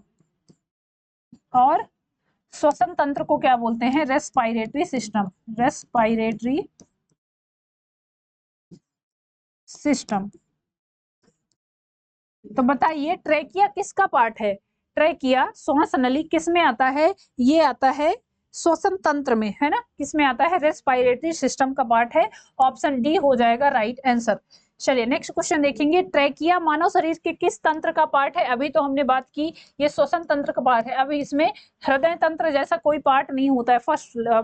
पहली बात, हृदय तंत्र नहीं होता, ये सर्कुलेटरी सिस्टम का पार्ट होता है ना। हार्ट एक ऑर्गन्स है जो कि क्या है, एक और ये आपको मैंने जब शुरू में पढ़ाया था वहां पर एक चीजें बताई थी कैसे कैसे कंपोजिशन होता है। देखिए सबसे छोटी यूनिट क्या होती है? सेल होती है ना। बहुत सारी सेल्स से मिलकर क्या होते हैं? टिश्यूज बनते हैं जिनको ऊतक कहते हैं। उसके बाद बहुत सारे ऊतक से मिलकर क्या होता है? ऑर्गन बनते हैं जिनको अंग बोलते हैं। बहुत सारे ऑर्गन मिलकर एक साथ क्या करते हैं? ऑर्गन सिस्टम डेवलप करते हैं, ऑर्गन सिस्टम बनाते हैं, ऑर्गन सिस्टम बनाते हैं। और बहुत सारे ऑर्गन सिस्टम मिलकर एक इंडिविजुअल का या एक ऑर्गेनिज्म का निर्माण करते हैं। ऑर्गेनिज्म कह लीजिए या फिर कंप्लीट बॉडी कह लीजिए, कंप्लीट बॉडी का निर्माण करते हैं। तो ये प्रोसेस याद रखिएगा। सेल सबसे छोटी इकाई होती है जिसको क्या कहते हैं, हिंदी नाम मैं भी लिख देती हूँ, हिंदी में इसको क्या कहते हैं, कोशिका कहा जाता है ना। कोशिका आपने पढ़ा है कि कोशिका क्या है, जीवन की संरचनात्मक और कार्यात्मक इकाई है। Cell is the unit of cell is the unit of life, unit of life कही जाती है। आल्सो इसको क्या कहते हैं, जीवन की संरचनात्मक और कार्यात्मक इकाई कही जाती है। टिश्यूज को क्या बोलते हैं, इनको क्या कहते हैं, ऊतक कहते हैं। क्या कहते हैं, ऊतक कहलाते हैं। ऑर्गन जिनको अंग बोला जाता है। उसके बाद इसको क्या कहेंगे, ऑर्गन सिस्टम। ये बहुत सारे ऑर्गन्स जब मिल जाएंगे उसके बाद एक कंप्लीट बॉडी का निर्माण होता है। तो हृदय तंत्र जैसा कोई भाग नहीं होता है। हृदय किसका पार्ट है, हार्ट किसका पार्ट है, हार्ट पार्ट है ये सर्कुलेटरी सिस्टम का, जिसमें ब्लड फ्लो होता है। श्वसन तंत्र आप पढ़ते हो, रेस्पिरेटरी सिस्टम। उत्सर्जन तंत्र भी पढ़ते हो जिसको आप एक्सक्रीटरी सिस्टम बोलते हो, और पाचन तंत्र जिसको डाइजेस्टिव सिस्टम बोलते हो वो भी पढ़ते हो। ठीक है, तो ये ट्रैकिया किसका पार्ट है, ये श्वसन तंत्र का पार्ट होता है। क्लियर, किसका पार्ट है, श्वसन तंत्र का है। एल्वलाई का काम क्या होता है, ह्यूमन रेस्पिरेटरी ट्रैक में एल्वलाई प्रेजेंट होती हैं। इनका क्या वर्क होता है, किसके लिए रिस्पॉन्सिबल होती हैं। फर्स्ट ऑप्शन दिया है, भोजन के अवशोषण में सहायता करती हैं। भोजन का क्या काम भैया, भोजन का काम डाइजेस्टिव सिस्टम में होता है ना कि वायु कोश से रिलेटेड है। रक्त को शुद्ध करना, ये काम किसका है, ये काम है ब्लड में ऑक्सीजन का जो शुद्धिकरण है वो किसकी वजह से होता है, वो होता है सर्कुलेटरी सिस्टम में। भोजन को पचाने में मदद करना, फिर से भोजन आ गया, भोजन आएगा डाइजेस्टिव सिस्टम से रिलेटेड होगा, तब भोजन की बात करेंगे। गैसों के आदान प्रदान वाले स्थान पर एक सतह प्रदान करना, बिल्कुल करेक्ट है। ये क्या करता है, जो कह सकते हैं गैसेस का ट्रांसफ्यूजन है, एक जगह से दूसरी जगह उनको कैसे भेजना है, इसका काम किसका होता है, तो ये काम आप रेस्पिरेटरी सिस्टम में पढ़ते हो। एक चीज और ध्यान रखेंगे, जो एल्वलाई होती हैं ये कहाँ पर प्रेजेंट है, ये आपके लंग्स में देखने को मिलती हैं। ठीक है, कहाँ पर प्रेजेंट है, लंग्स में। गुब्बारे नुमा संरचना होती है, गुब्बारे के जैसे, जैसे गुब्बारों में हवा भरी रहती है वैसे ही इन एल्वलाई में वायु भरी होती है। और ये वायु क्या है, आपके जो फेफड़े हैं, लंग्स हैं, उनको फुलाने और पिचकाने वाला काम करते हैं। ठीक है, तो लंग्स में देखने को मिलते हैं एल्वलाई, जिसका काम होता है गैसों के आदान प्रदान वाले स्थान पर एक सतह प्रदान करना। नेक्स्ट क्वेश्चन है, पीसी कोशिका में ऑक्सीजन की कमी होने पर पाइरूवेट विभाजित होकर किस में परिवर्तित हो जाता है, जल और ऊर्जा में परिवर्तित होता है, लैक्टिक एसिड एंड ऊर्जा में परिवर्तित होता है, एथेनॉल और कार्बन डाइऑक्साइड में परिवर्तित हो रहा है, या फिर कार्बन डाइऑक्साइड और जल के रूप में परिवर्तित होता है। चलिए बताएंगे क्या होगा। पेशी कोशिका में ऑक्सीजन की कमी होने पर पाइरूवेट विभाजित होकर किस में परिवर्तित होता है। इंपॉर्टेंट क्वेश्चन है, आरआरबी एनटीपीसी 2021 में पूछा हुआ था। चलिए बताएंगे। जल और ऊर्जा में, वाटर एंड एनर्जी में ये क्या होता है, चेंज होता है। लैक्टिक एसिड एंड एनर्जी में चेंज होता है। एथेनॉल एंड कार्बन डाइऑक्साइड में चेंज होता है, या फिर कार्बन डाइऑक्साइड एंड वाटर में चेंज होता है। तो पाइरूवेट का जो विभाजन होता है वो किस फॉर्म में होता है, ध्यान रखेंगे। पाइरूवेट एक अन्य 3 कार्बन वाले अणु लैक्टिक अम्ल में परिवर्तित हो जाता है, और इस क्रिया के कारण कई बार होता है ना, हमारी मांसपेशियों में लैक्टिक एसिड बन जाता है, जिसकी वजह से क्रैम्प आते हैं। क्रैम्प सुना होगा सबके, मांसपेशियों में अचानक से जो खिंचाव होता है वो इसी लैक्टिक एसिड की प्रेजेंस की वजह से होता है। ठीक है, तो ये किस वजह से होता है, ध्यान रखेंगे। ये किस फॉर्म में होता है पाइरूवेट का, जब ऑक्सीजन की कमी है, बॉडी में ऑक्सीजन की कमी हो रही है, तो क्या होगा, पाइरूवेट वो लैक्टिक एसिड एंड एनर्जी में कन्वर्ट होता है। और ये लैक्टिक एसिड क्या करता है, ये लैक्टिक एसिड ये मसल्स में जाएगा, और मसल्स में ये डिपॉजिट होता है, तो उसकी वजह से क्रैम्प आते हैं। जो खींचती है मसल्स ना, आप बैठे रहते हो, अचानक से आपकी मसल्स कोई पुल हो गई, खींच गई, जिसको कहते हैं कि क्या है, क्रैम्प आ रहे हैं। तो वही क्रैम्प है जो इस लैक्टिक एसिड की वजह से होता है। ठीक है, तो ध्यान रखेंगे, ऑप्शन बी हो जाएगा यहाँ पर राइट आंसर। चलिए नेक्स्ट क्वेश्चन देखेंगे। वायुवीय श्वसन जिसको एरोबिक रेस्पिरेशन कहा जाता है कब होता है? फर्स्ट ऑप्शन दिया है कोशिका में ऊर्जा के उत्सर्जन के साथ भोजन के विघटन के दौरान होता है। बी ऑप्शन ऑक्सीजन का उपयोग किए बिना ग्लूकोज के विघटन के दौरान। सी ऑप्शन ऑक्सीजन का उपयोग किए बिना भोजन के विघटन के दौरान, या फिर ऑक्सीजन का उपयोग करके ग्लूकोज के विघटन के दौरान। चलो अच्छा क्वेश्चन है, बताएंगे फटाफट से। वायुवीय श्वसन कब होता है? एरोबिक रेस्पिरेशन, एक आपने पढ़ा है एरोबिक रेस्पिरेशन और एक आपने पढ़ा है एनारोबिक रेस्पिरेशन। एनारोबिक रेस्पिरेशन क्या होता है? जब ऑक्सीजन प्रेजेंट नहीं होती है, और एरोबिक रेस्पिरेशन वो होता है जब ऑक्सीजन प्रेजेंट होती है। ठीक है, चलो फिर बताओ क्या होगा। तो यहाँ पर क्या हो जाएगा? फर्स्ट ऑप्शन में कोशिका में ऊर्जा के उत्सर्जन के साथ भोजन के विघटन में ये ऐसा नहीं होता है। ऑक्सीजन का उपयोग किए बिना, भैया ऑक्सीजन का उपयोग बिल्कुल होगा। ऑक्सीजन का उपयोग किए बिना, फिर यहाँ किए बिना हो गया। ऑक्सीजन का उपयोग करके ग्लूकोज के विघटन के दौरान, इसी को क्या कहा जाता है? वायुवीय श्वसन, या क्या इसको सीधे सीधे नाम देते हैं एरोबिक रेस्पिरेशन कहा जाता है। ठीक है, जब ऑक्सीजन का उपयोग करके क्या करते हैं? ग्लूकोज को तोड़ते हैं, तो उसको कहा जाता है एरोबिक रेस्पिरेशन। चलिए नेक्स्ट क्वेश्चन है, श्वसन प्रक्रिया में ग्लूकोज जैसे जटिल कार्बनिक यौगिक ऊर्जा प्रदान करने के लिए किस रूप में टूट जाते हैं? ग्लूकोज का विघटन होता है, इसको कब कहते हैं? तो एरोबिक रेस्पिरेशन के दौरान ऑक्सीजन की प्रेजेंस में क्या होता है? ग्लूकोज का खंडन होता है, विखंडन होता है। और ये ग्लूकोज किस फॉर्म में टूटते हैं? फर्स्ट ऑप्शन CAL में, ATP के रूप में, NAC के रूप में, या फिर PTA के रूप में। किस फॉर्म में इनका विखंडन होता है? तो ये ध्यान रखेंगे, एटीपी को क्या कहा जाता है? एनर्जी करेंसी कहा जाता है। जैसे कि आपको यूज करना है, मान लीजिए आप कहीं ट्रेवल कर रहे हो, किसी भी देश में गए, तो आपको उस देश की करेंसी चाहिए ना भैया, खर्चा चलाना है तो पैसे तो चाहिए। यहाँ पर हैं तो जैसे कि हमारी जो मुद्रा है वो रुपया है, और बाहर जाएंगे अमेरिका की मुद्रा पाउंड में चलती है, कहीं पर क्या है, तो अलग अलग जगह पर अलग अलग जो करेंसी है, उसके लिए कह सकते हैं ना कि आपको ट्रेवल करना है, आपको काम करना है, कोई भी खाना पीना चाहिए, तो उसके लिए आपको क्या होना चाहिए? उसके लिए एनर्जी चाहिए, करेंसी चाहिए। वैसे ही हमारी बॉडी को भी करेंसी चाहिए। अब वो अलग बात है कि हमारी बॉडी पैसे के रूप में नहीं लेती है ना। अब यहाँ पर क्या होगा कि हमारी बॉडी पैसे के रूप में न लेके उस एनर्जी को किस फॉर्म में लेती है? एनर्जी को एटीपी के फॉर्म में लेती है। तो इसको कहा जाता है एनर्जी करेंसी कहलाती है। ये हमारी बॉडी की एनर्जी करेंसी है। ठीक है, अगर एटीपी नहीं दोगे तो हमारी बॉडी कहेगी भैया हमको क्या है? रिश्वत चाहिए, रिश्वत चाहिए, हमको काम करना है, तो एनर्जी तो दो ना, हमसे तुम काम करवा रहे हो। श्वसन तंत्र हो गया, रेस्पिरेटरी ट्रैक हो गया, आल्सो जैसे डाइजेस्टिव सिस्टम हो गया, सबसे काम तो करवा रहे हो, लेकिन उसको मिल क्या रहा है बदले में? तो वो बदले में ये कहेगा कि भैया हमको भी तो कुछ दो, है ना, थोड़ी रिश्वत ही दे दो, थोड़ी एनर्जी ही दे दो, एटीपी ही दे दो, उससे काम चला लेंगे, पैसा गहने जेवर हमको नहीं चाहिए, है ना। चलो, तो ये क्या करते हैं, जो ग्लूकोज है वो किसमें? जटिल कार्बनिक यौगिक है, आपको पता है, और ये किस फॉर्म में टूटता है जिससे एनर्जी निकलती है?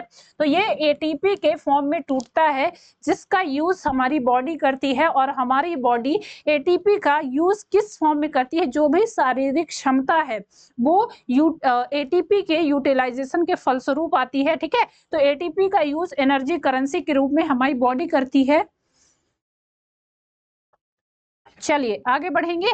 नेक्स्ट, एटीपी का फुल फॉर्म क्या है बेटा? अच्छा बताओ, चलो कमेंट में सारे लोग बताएंगे एटीपी का फुल फॉर्म क्या है। मैं कमेंट आप लोग के देखती हूँ, मैं आप लोग के कमेंट, आप जो वीडियो के नीचे कमेंट करते हो, मैं सारे के सारे कमेंट पढ़ती हूँ, तो आप लोग लिख के भेजिएगा एटीपी का फुल फॉर्म क्या है। चलो, ये क्वेश्चन है आपके लिए, एटीपी का फुल फॉर्म बहुत सरल है, फिर भी आप बताओगे। ठीक है, इतने तो होशियार हैं हमारे बच्चे। एटीपी होता है, एक एडीपी भी होता है, एडीपी भी होता है। चलो इसको भी बता देना। ठीक है, एटीपी और एडीपी ये दोनों के फुल फॉर्म बताना है आप लोग को। नेक्स्ट क्वेश्चन देखेंगे, ग्लूकोज के अणु में टूटते हैं। ग्लूकोज के अणु किस में टूटते हैं? कोशिका द्रव्य में टूटते हैं, पायरुविक एसिड में टूटते हैं, लैक्टिक एसिड में टूटते हैं, या फिर माइटोकॉन्ड्रिया के फॉर्म में टूटते हैं। ग्लूकोज के पार्टिकल्स किस फॉर्म में डिवाइड होते हैं? चलो बताएंगे क्या होगा इसके लिए राइट आंसर। तो ग्लूकोज के अणु आपने पढ़ा पायरुविक एसिड में डिवाइड होते हैं, किसमें? ये पायरूबिक एसिड में टूटते हैं। ठीक है, ग्लूकोज किस में टूटता है? पायरूबिक एसिड में। Option B is the right answer. चलिए नेक्स्ट क्वेश्चन देखेंगे। जीवाणुओं में श्वसन स्थल है। जीवाणुओं में, बैक्टीरिया में बात कर रहे हैं, किसमें? बैक्टीरिया में। बैक्टीरिया में रेस्पिरेशन कहां पर होता है? फर्स्ट ऑप्शन एपिसोम में। ये क्या है? इसको बोलते हैं एपिसोम। एपिसोम में होता है। सेकंड ऑप्शन माइक्रोसोम में। माइक्रोसोम में। ठीक है। थर्ड ऑप्शन मीजोसोम में। Third option mesosome and fourth option ribosome. चलो फटाफट से बताओ क्या होगा राइट आंसर। जीवाणुओं में श्वसन स्थल है, जो बैक्टीरिया होती हैं वहां पर रेस्पिरेशन किसमें होता है? कौन सा ऐसा जगह है जिस पे आपको जिनमें आपको कह सकते हो कि बैक्टीरियल जो सेल होंगी वहां पर आपको देखने को मिलेगा कि इनमें श्वसन होता है। एपिसोम है, माइक्रोसोम है, मीजोसोम है या फिर राइबोसोम है? इंपॉर्टेंट क्वेश्चन है, क्या होगा इसके लिए राइट आंसर? बैक्टीरिया जिनको क्या कहा जाता है, बैक्टीरिया जिनको जीवाणु कहा जाता है, इसकी खोज किसने की थी? एरेनबर्ग नाम के एक साइंटिस्ट थे जिन्होंने इसको बताया था। ठीक है, एरेनबर्ग ने 1828 में इन्हें जीवाणु नाम दिया था। इनकी कोशिका भित्ति पॉलीसेकेराइड, लिपिड्स और प्रोटीन की बनी होती है। इनकी जो कोशिका भित्ति है, मतलब कि जो सेल का सेल वॉल है, वो किस चीज का बना होता है? पॉलीसेकेराइड्स एंड लिपिड्स का बना हुआ होता है। जीवाणुओं में श्वसन स्थल कौन सा है? तो ध्यान रखेंगे इनमें मीजोसोम्स प्रेजेंट होते हैं, जिनका काम क्या होता है? ये ऐसे काम करते हैं जैसे कि जैसे कि हायर एनिमल्स में माइटोकॉन्ड्रिया काम करती है। माइटोकॉन्ड्रिया आपने पढ़ा है, वो किस में पार्टिसिपेट करती है? कोशिकीय श्वसन में, उसका सेलुलर रेस्पिरेशन में इंपॉर्टेंट रोल होता है। वैसे ही बैक्टीरिया में कौन से ऑर्गेनेल्स हैं जो कि माइटोकॉन्ड्रिया की तरह काम करते हैं? तो ये हैं मीजोसोम्स। क्लियर? कौन से हैं? ये हैं मीजोसोम्स। याद रखेंगे बैक्टीरिया में जो श्वसन होता है, रेस्पिरेशन होता है, वो किसकी वजह से होता है? तो ये होता है मीजोसोम्स की वजह से। और बैक्टीरिया के बारे में आपको पता है ये कैसे होते हैं? प्रोकैरियोट्स होते हैं। प्रोकैरियोट्स होते हैं, यूनिसेलुलर होते हैं, एक ही सेल के बने हुए होते हैं, है ना, यूनिसेलुलर प्रोकैरियोट्स हैं। और इनको 5 किंगडम क्लासिफिकेशन सिस्टम आपने पढ़ा होगा, जो कि आर.एच. व्हिटेकर के द्वारा दिया गया था। आर.एच. व्हिटेकर साइंटिस्ट थे जिन्होंने सारे के सारे ऑर्गेनिजम्स को 5 ग्रुप में डिवाइड किया था। वो 5 ग्रुप कौन कौन से थे, इसको थोड़ा सा हम लोग ध्यान से पढ़ लेंगे। ठीक है, बैक्टीरिया को अभी समझ लेंगे कहाँ कहाँ पर रखा गया है। तो देखिए, आर.एच. व्हिटेकर ने 5 किंगडम क्लासिफिकेशन सिस्टम दिया। 5 किंगडम क्लासिफिकेशन सिस्टम में इन्होंने सारे के सारे ऑर्गेनिजम्स को 5 ग्रुप में डिवाइड किया है। वो 5 ग्रुप कौन कौन से हैं? तो सबसे पहले आता है मोनेरा, किंगडम मोनेरा। उसके बाद किंगडम प्रोटिस्टा, देन आता है किंगडम फंजाई, उसके बाद प्लांटी, और लास्ट में आता है किंगडम एनिमेलिया। ठीक है, तो ये क्या किया है, इतने ग्रुप में, 5 ग्रुप में सारे के सारे ऑर्गेनिजम्स को किसने डिवाइड किया था? 5 किंगडम क्लासिफिकेशन सिस्टम। ये दिया किसने था? साइंटिस्ट का नाम था आर.एच. व्हिटेकर। क्लियर? इनका नाम क्या था? आर.एच. व्हिटेकर ने 5 किंगडम क्लासिफिकेशन सिस्टम दिया। इन्होंने सारे के सारे ऑर्गेनिजम्स को 5 ग्रुप में डिवाइड किया। अब इन 5 ग्रुप में कौन से ऑर्गेनिजम्स किस जगह रखे जाएंगे, इसका आधार क्या था? तो देखिए, इसका आधार था कि जितने भी ऑर्गेनिजम्स हैं, सबसे पहले उनमें सेल कैसी है, वो यूनिसेलुलर है कि मल्टीसेलुलर है। यूनिसेलुलर का मतलब एक ही सेल के बने हुए हैं, मल्टीसेलुलर का मतलब कि बहुत सारी सेल का कंपोजिशन होगा। ठीक है, तो पहला बेसिस तो ये हो गया। दूसरा बेसिस था कि जो भी ऑर्गेनिज्म है, जो भी जीवाणु हो गया, वायरस हो गया, या जो भी ऑर्गेनिज्म है, जो भी इंडिविजुअल है, उसका खाने का जो फूड टेकिंग का माध्यम है वो क्या है, वो ऑटोट्रॉफ है या फिर हेटेरोट्रॉफ है। ऑटोट्रॉफ्स ऐसे ऑर्गेनिजम्स हैं जो सूर्य के प्रकाश की उपस्थिति में क्या करते हैं, फोटोसिंथेसिस करके अपना फूड स्वयं बना लेते हैं, जैसे कि हरे पेड़ पौधे हो गए। ठीक है, कुछ बैक्टीरिया हो गए, जैसे कि एल्गी हो गई, तो इनका काम क्या होता है, ये अपना फूड स्वयं बना लेते हैं। ठीक है, अब ये अपना फूड स्वयं बना लेंगे तो इनसे जो फूड निकलेगा उसके लिए बाकी जो ऑर्गेनिजम्स हैं जो हेट्रोट्रॉप्स में आएंगे। हेट्रोट्रॉप्स ऐसे ऑर्गेनिजम्स हैं जो अपने फूड के लिए दूसरों पर निर्भर रहते हैं, जैसे कि हम लोग हैं। अब हम लोग ये नहीं कहेंगे, अभी कुछ लोग कमेंट करेंगे नहीं हम अपना खाना खुद बना लेते हैं, है ना, अपना खाना खुद बना लेते हैं, लेकिन खाने के लिए आपको रॉ मटेरियल चाहिए होता है ना।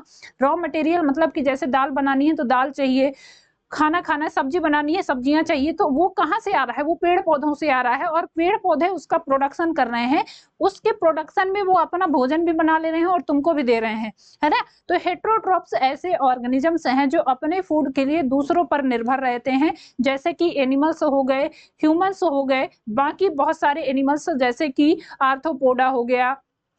मतलब कि आप एनिमल किंगडम में जितने भी एनिमल्स पढ़ते हो, जितने भी किंगडम पढ़ते हो, वो सारे के सारे कैसे हैं, हेट्रोट्रॉप्स होते हैं, जो अपने फूड के लिए किसी अन्य पेड़ पौधे पर या किसी अन्य जीवों पर निर्भर होंगे। ठीक है, तो ये दो कैटेगरी हो गई। तो ऑटोट्रॉप्स हैं या फिर हेट्रोट्रॉप्स हैं, इस आधार पर इन्होंने डिवाइडेशन किया। आल्सो सेल वॉल का जो कंपोजिशन है उसके आधार पर इन्होंने सेल वॉल, जैसे कि आप प्लांट्स में पढ़ते हो सेलुलोज की बनी होती है, फंजाई में किस चीज की बनी होती है, तो काइटिन की बनी होती है। ऐसे ही सेल वॉल के आधार पर इन्होंने क्या किया है। उसके बाद आता है कॉन्शियसनेस। कॉन्शियसनेस का मतलब सचेतना, कितनी सचेतना है। आल्सो सेक्सुअल रिप्रोडक्शन, ये सारे क्या थे, ये सारे आधार थे जिस आधार पर आर.एस. व्हिटेकर ने क्या किया, सारे के सारे ऑर्गेनिजम्स को 5 ग्रुप में डिवाइड किया। अब इनमें 5 ग्रुप में आता क्या है, तो देखिए 5 ग्रुप में जो मोनेरा में एनिमल्स रखे गए इनको कहा जाता था यूनिसेलुलर प्रोकैरियोट्स रखे गए। ठीक है, सारे के सारे यूनिसेलुलर प्रोकैरियोट्स कहां पर रखे गए, तो ये रखे गए मोनेरा के अंदर। उसके बाद आता है प्रोटिस्टा। प्रोटिस्टा में सारे के सारे यूनिसेलुलर यूकैरियोट्स रखे गए। ठीक है, यूनिसेलुलर यूकैरियोट्स रखे गए। फंजाई में क्या है, सारे के सारे फंगस रखे गए, सारे के सारे फंगस रखे गए। प्लांट्स में आल प्लांट्स रखे गए, आल ग्रीन प्लांट्स जो थे वो सारे के सारे कहां पर रखे गए, किंगडम प्लांटी में। और सारे के सारे एनिमल्स, आल एनिमल्स, ये कहां पर रखे गए, ये रखे गए एनिमेलिया में। ठीक है, तो ये 5 बेसिस थे, सॉरी ये 5 कह सकते हैं किंगडम थे जिसमें क्या किया है, आर.एच. व्हिटेकर ने सारे के सारे ऑर्गेनिजम्स को डिवाइड किया है। मोनेरा के अंतर्गत सारे के सारे एक कोशिकीय प्रोकैरियोट्स रखे गए। एक कोशिकीय का मतलब होता है जो एक ही कोशिका के बने हैं, एक ही सेल के बने हैं। जैसे कि इसमें सबसे ज्यादा आते क्या है, यहाँ पर सब क्या रखे गए, मोनेरा में क्या रखे गए थे, बैक्टीरिया। ठीक है, यहाँ पर ये बताने का उद्देश्य यही है कि इसको आप नोट कर लीजिए, क्योंकि ये क्वेश्चन पूछे जाते हैं। प्रोटिस्टा के अंतर्गत कौन से एनिमल्स आते हैं, फंगस के अंतर्गत फंजाई किसको रखा गया है, फंगस कहाँ पे आते हैं, ये क्वेश्चन पूछे जाते हैं। ठीक है, तो ये नोट कर लीजिएगा। मोनेरा में सारे के सारे बैक्टीरिया को रखा गया। बैक्टीरियल यूनिसेल्ड होती है, एक ही सेल की होती हैं, यूनिसेलुलर प्रोकैरियोट्स के अंतर्गत आती हैं। अब बैक्टीरिया में भी बहुत सारे बैक्टीरिया पड़ते हैं, जैसे मिथेनोजेंस हो गया, ठीक है, ऐसे थर्मोसिडोफिल्स हो गए, हाँ, बहुत सारे बैक्टीरिया हैं, उनको अलग अलग टाइप से पढ़ते हैं। तो जब मोनेरा को मैंने पढ़ाया है, वैसे मोनेरा को क्लासिफाई करके पढ़ाया था, तो उसमें बताया था कि मोनेरा के अंतर्गत ये बैक्टीरिया आते हैं। ठीक, आपको याद रखना है कि मोनेरा में किसको रखा गया, सारे के सारे यूनिसेलुलर प्रोकैरियोट्स को रखा गया, जिसके अंतर्गत बैक्टीरिया आती हैं। तो कई बार इस तरह से भी कुछ क्वेश्चन पूछा जाता है कि जीवाणु जगत के नाम से किसको जाना जाता है। उसके बाद आपको दे देगा प्रोटिस्टा, मोनेरा, फंजाई या फिर प्लांटी। तो वहां पर आपको पता होना चाहिए जीवाणु जगत किसको कहा जाएगा, वो कहलाता है मोनेरा। प्रोटिस्टा में आप पढ़ते हो जैसे अमीबा हो गया, पैरामीशियम हो गया, ये सारे के सारे प्रोटिस्ट के अंतर्गत आते हैं। यूग्लिना हो गया, तो इनको यूनिसेलुलर यूकैरियोट्स के अंतर्गत रखा गया है और ये प्रोटिस्टा में आते हैं। फंजाई और प्लांटी में एक मेन बात यह आती है कि इनमें सेल वॉल का कंपोजिशन क्या होता है, अलग अलग होता है। सेल वॉल का कंपोजिशन जो फंजाई में होता है, देखिए फंगस में जो सेल वॉल होती है, इसमें जो सेल वॉल होती है वो किस चीज की बनी होती है, काइटिन की बनी होती है। किस चीज की बनी होती है, काइटिन की। ठीक है, और प्लांटी में जो सेल वॉल होती है, प्लांट्स में जो सेल वॉल होती है वो किस चीज की बनी होती है, सेलुलोज की। सेलुलोज हो गया, हेमी सेलुलोज हो गया, पेक्टिन हो गया, ठीक है, तो इन कंपोनेंट की बनी होती है। तो इसी वजह से इनको अलग अलग रखा गया। पहले क्या था, पहले शुरू में जब इन्होंने डिवाइडेशन किया, इनके पहले भी बाकी साइंटिस्ट थे, तो सेल वॉल के आधार पर उन्होंने डिवाइडेशन नहीं किया, तो फंगस को और प्लांटी को एक ही ग्रुप में रखा गया था। लेकिन आर.एच. व्हिटेकर ने देखा कि भैया फंजाई की जो सेल वॉल है वो तो अलग कंपोनेंट की बनी है, और जो ग्रीन प्लांट है, हरे पेड़ पौधे हैं, उनकी जो सेल वॉल है वो अलग कंपोनेंट की बनी है। तो इस आधार पर इन्होंने फिर इनको अलग अलग किया, ठीक है। तो फंजाई में सारे के सारे फंगस आते हैं, उसके बाद प्लांटी में सारे के सारे ग्रीन प्लांट आते हैं, और एनिमेलिया में आपने पढ़ा है ये सारे के सारे क्या हैं, एनिमल्स आते हैं। यहाँ पर प्लांटी और एनिमेलिया को और फिर क्लासिफाई किया गया है।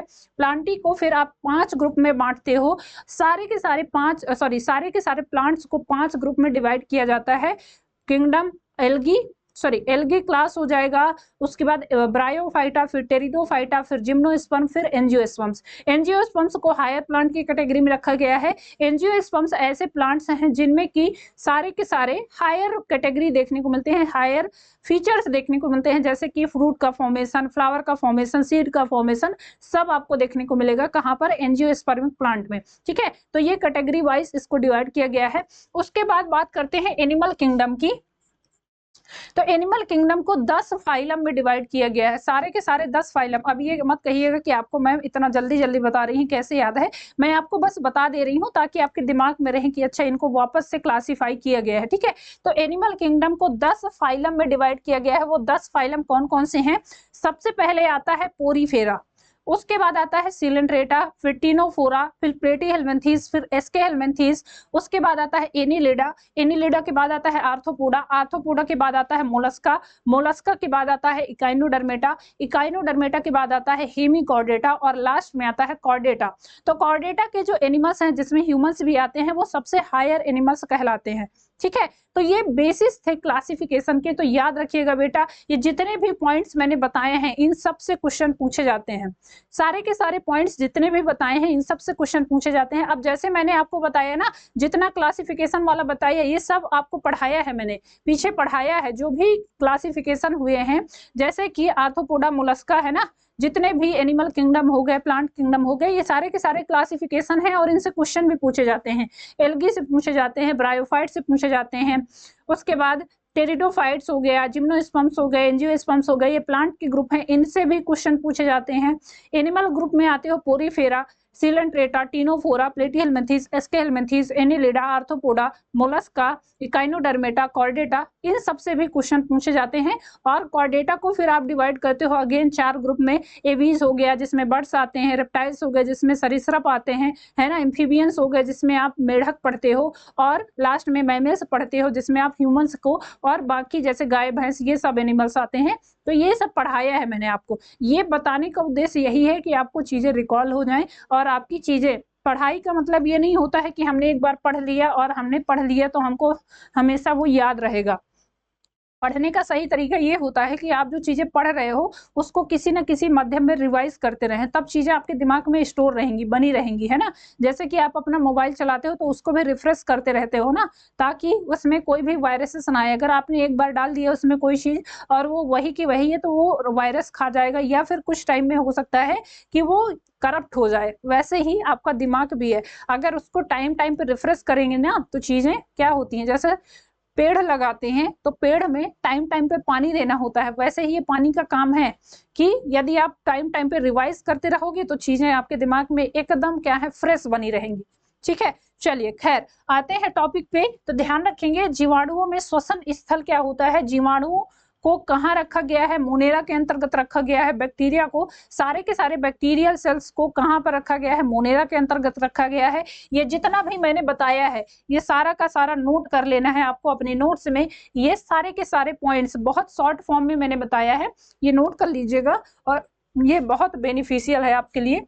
चलिए, तो मीजोसोम्स में इनमें श्वसन देखने को मिलता है, ठीक है। बढ़े आगे नेक्स्ट क्वेश्चन की तरफ। मनुष्यों में पाया जाने वाला श्वसन पिगमेंट कौन सा है? श्वसन पिगमेंट इसको बोलते हैं रेस्पिरेटरी पिगमेंट, रेस्पिरेटरी पिगमेंट कौन सा है बताना है। चलो ये तो आई थिंक सबको पता होगा।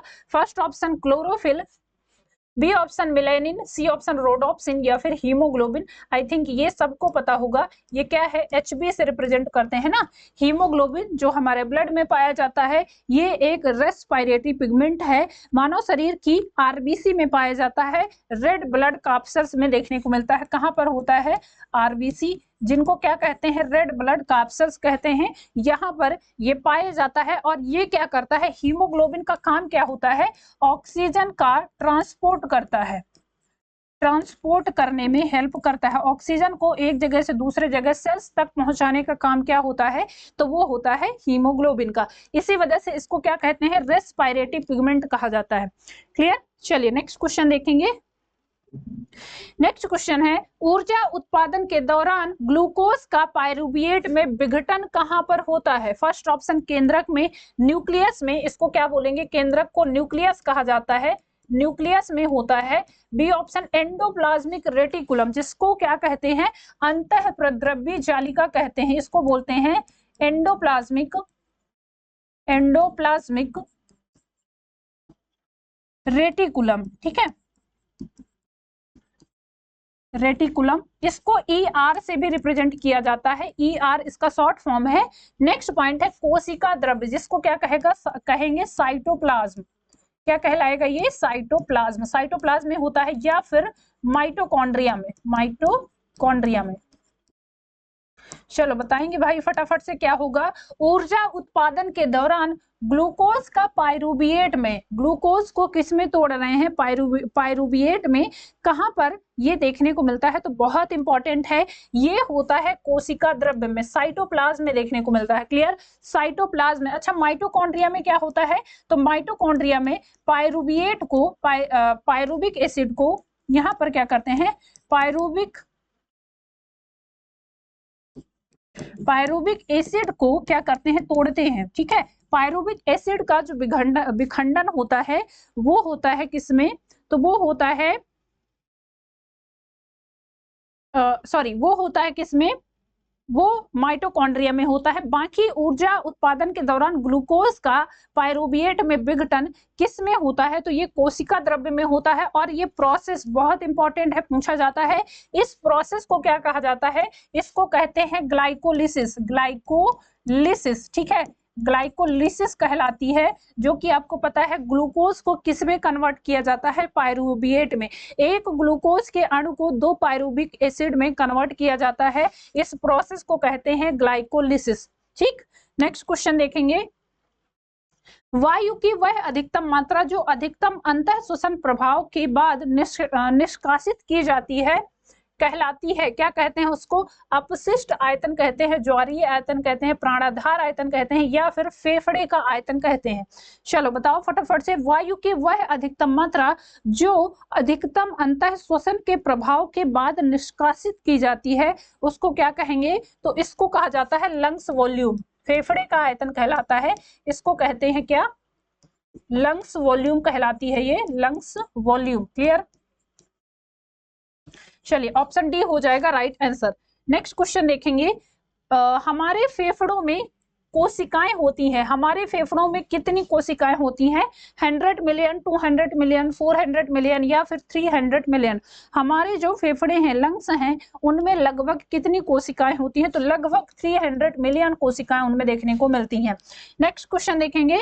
निम्नलिखित में से छोड़े गए श्वास में शामिल होता है।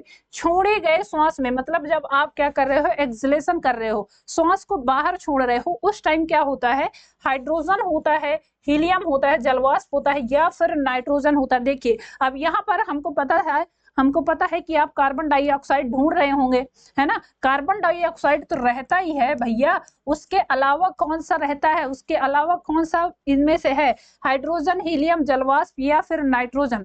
सारे के सारे बच्चे यहाँ पर ढूंढ रहे हैं, अरे भैया कार्बन डाइऑक्साइड हमने पढ़ा था, कार्बन डाइऑक्साइड तो इनने दिया ही नहीं है, ये कैसे हो गया है, तो ये हो गया भैया नाइट्रोजन होता है उसमें। ठीक है, कार्बन डाइऑक्साइड तो होता ही होता है, उसके अलावा और क्या होता है, नाइट्रोजन होता है।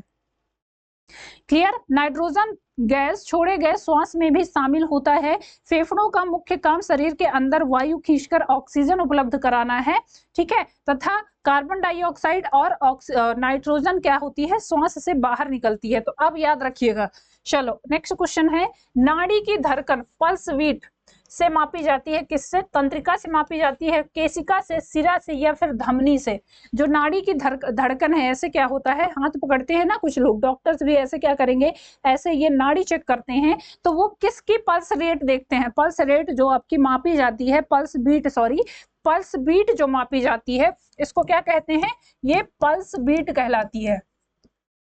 और ये किसकी वजह से होता है, ये होता है जो धमनी होती है, धमनी को इंग्लिश में क्या कहा जाता है, इनको आर्टरी कहा जाता है, आर्टरी कहलाती है। तो आर्टरी से मापा जाता है। सिरा को क्या कहते हैं, सिरा को वेन्स कहते हैं, ठीक है। तो धमनियों से मापी जाती है, धमनियों में ब्लड आपके फ्लो हो रहा है कि नहीं हो रहा है। यदि ब्लड कंटिन्यूअस फ्लो हो रहा है, दैट मीन्स कि आप स्वस्थ हैं। यदि ब्लड का फ्लो होना बंद हो गया, मतलब कि कोई तो दिक्कत है, ठीक है। तो पल्स बीट किससे मापी जाती है, ये आर्टरी के माध्यम से मापी जाती है, जिसको धमनी कहा जाता है। नेक्स्ट क्वेश्चन है, श्लेष्मा झिल्ली की सूजन को क्या कहा जाता है, श्लेष्मा झिल्ली क्या है, ये पहली बात तो ये पता होना चाहिए। और उसकी सूजन को क्या कहते हैं, फर्स्ट ऑप्शन ब्रोंकाइटिस कहा जाता है, हिपेटाइटिस कहा जाता है, आइराइटिस कहा जाता है, या फिर गैस्ट्राइसिस कहा जाता है। श्लेष्मा झिल्ली क्या कहलाती है, श्लेष्मा झिल्ली की सूजन को क्या कहा जाता है। चलो श्लेष्मा झिल्ली क्या होती है ये आप लोग बताओगे, इसको कहते हैं ब्रोंकाइटिस। श्लेष्मा झिल्ली की सूजन को क्या कहा जाता है, ब्रोंकाइटिस कहा जाता है, ठीक है। इसमें हिपेटाइटिस, आइराइटिस और गैस्ट्राइसिस है, तो इससे भी संबंधित सुन लीजिए। हिपेटाइटिस क्या है, ये पेट से संबंधित क्या है, स्टमक या फिर सीधे सीधे कह लीजिए डाइजेस्टिव डिसऑर्डर है ना। यह संक्रामक बीमारी है जो लिवर को संक्रमित करती है, ठीक है। यह क्या है, लिवर को क्या करती है, संक्रमित करती है। हिपेटाइटिस सुना होगा आपने। हिपेटाइटिस बी एक ऐसी बीमारी होती है जो कि कैसी होती है, सेक्सुअली ट्रांसमिटेड डिसीज में आती है, एसटीडी बोलते हैं इसको। ये हिपेटाइटिस बी आपने सुना होगा, हिपेटाइटिस बी ये एक ऐसी बीमारी है जिसकी वजह से क्या है, लिवर में इंफेक्शन होता है, और ये क्या है, एसटीडी आता है। एसटीडी सुना होगा आपने, इनको बोलते हैं, इसका फुल फॉर्म लिख लीजिए, सेक्सुअली ट्रांसमिटेड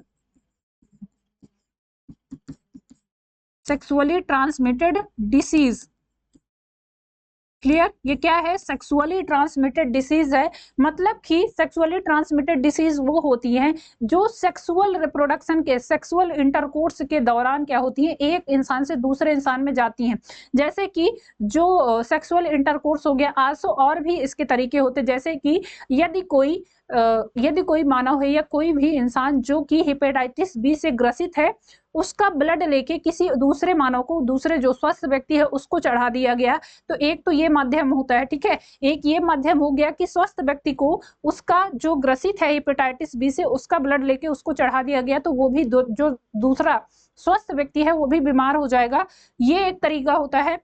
जो ऐसी सिरिंज होती हैं, जैसे कि मान लीजिए कि किसी इंसान को क्या है, हेपेटाइटिस बी है और उसको दवाएं चढ़ाई गई, उसको इंजेक्ट किया गया, इंजेक्शन दिया गया, और उसी इंजेक्शन का प्रयोग दूसरे पेशेंट के रूप में किया गया, या दूसरे पेशेंट को दवा देने के लिए की गई, तो ये भी क्या है, ये भी ट्रांसमिट हो जाएगी, बीमारी एक दूसरे से फैल जाएगी।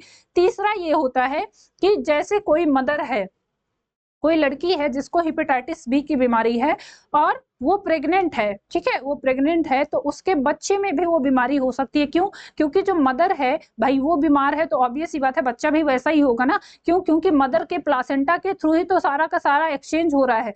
बच्चे में जो फूड जा रहा है, जो वाटर जा रहा है, जो कार्बोनिक एसिड्स आ रहे हैं, जो भी मटेरियल बच्चे में जा रहा है, और आल्सो बच्चा बन किससे रहा है, तो ब्लड से ही तो बन रहा है, मदर के ब्लड से ही बन रहा है। तो भाई मदर का ब्लड ही यदि क्या है, वायरस है, उसमें हेपेटाइटिस बी है, तो वो बच्चा जो होगा वो भी तो वैसा ही होगा। तो एक तो ये होता है।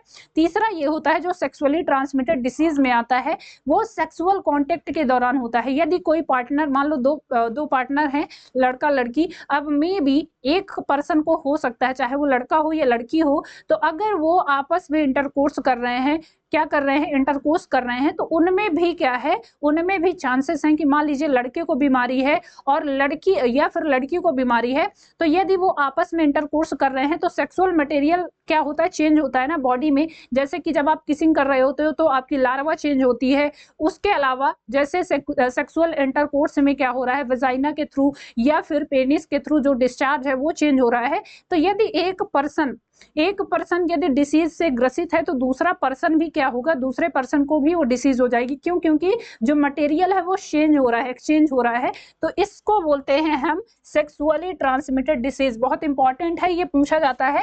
आगे आपका टॉपिक आएगा सेक्सुअल रिप्रोडक्शन, वहां पर भी ये पढ़ना है, ठीक है। तो ये याद रखेंगे। हिपेटाइटिस में होता क्या है, ये एक संक्रामक बीमारी है जो कि लीवर को अफेक्ट करती है।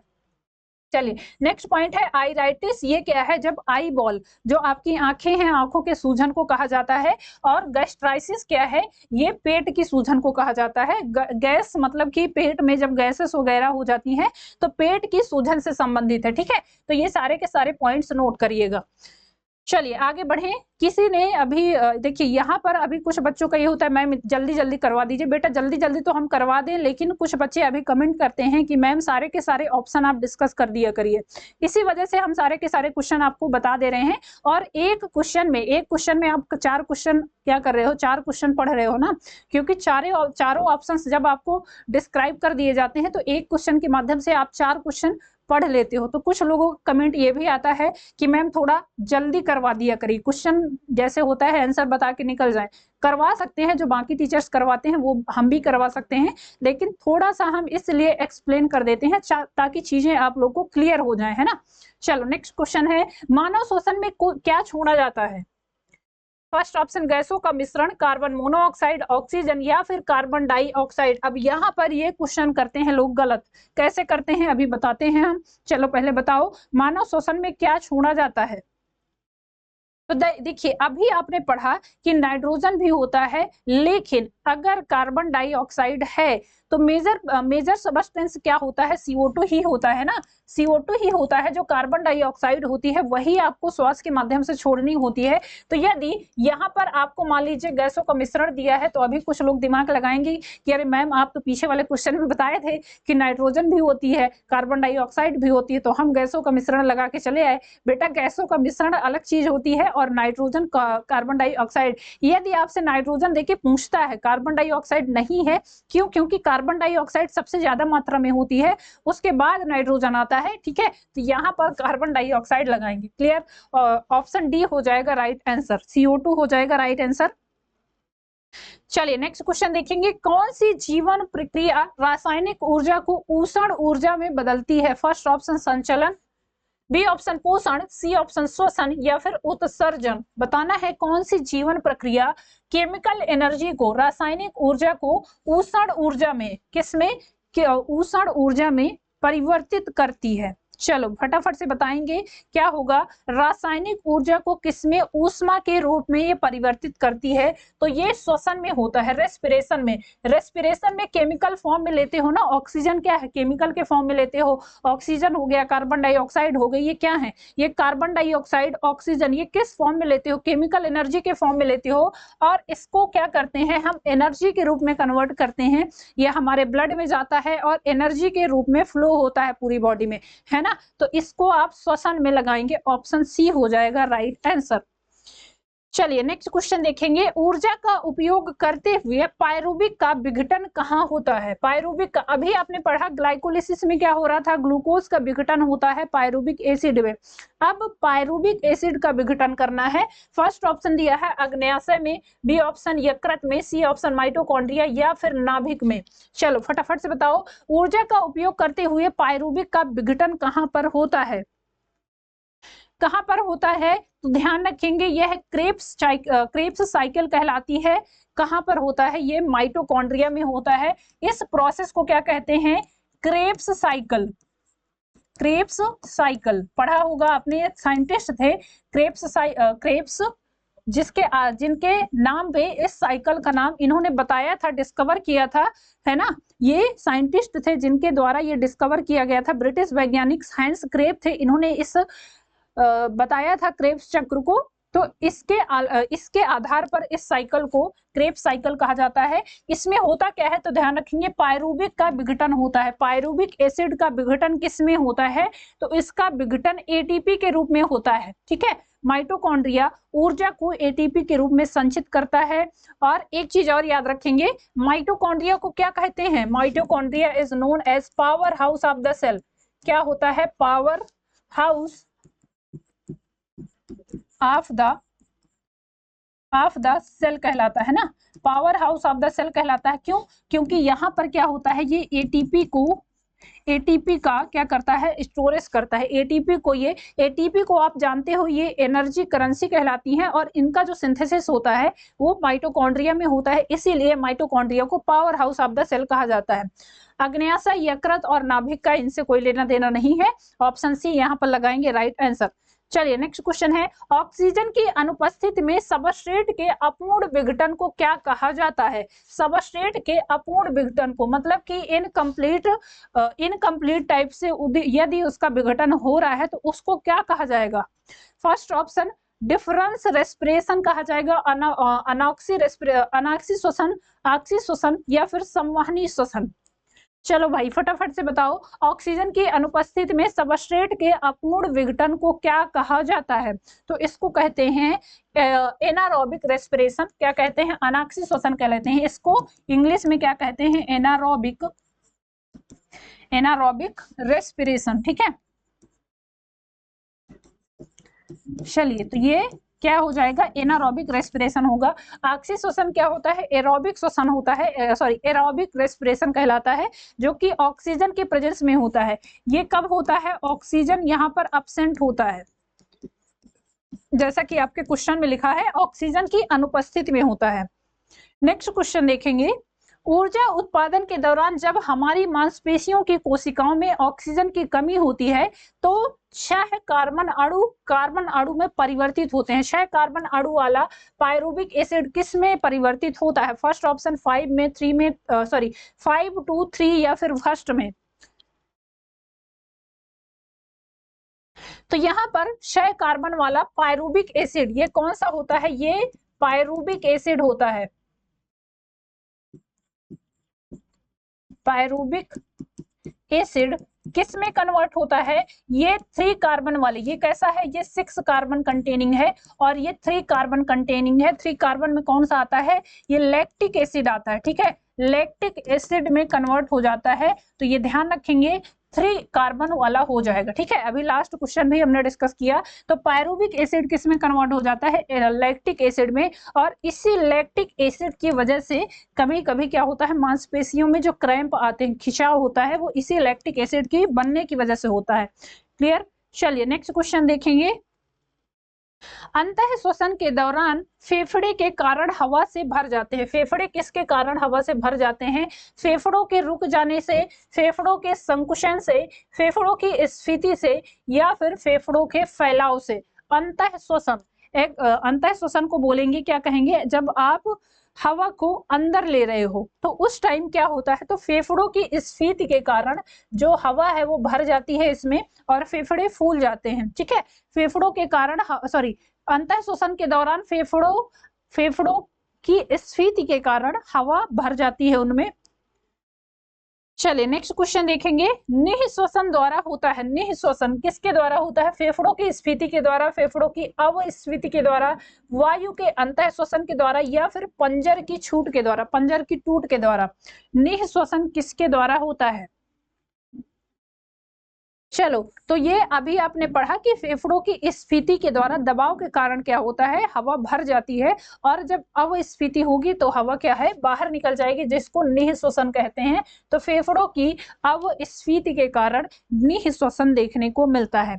नेक्स्ट क्वेश्चन देखेंगे, सांस लेने की प्रक्रिया में शामिल होते हैं। सांस लेने की प्रक्रिया में 2 प्रोसेस होते हैं, एक तो होता है एक्सहेलन और दूसरा होता है एक्सहेलन।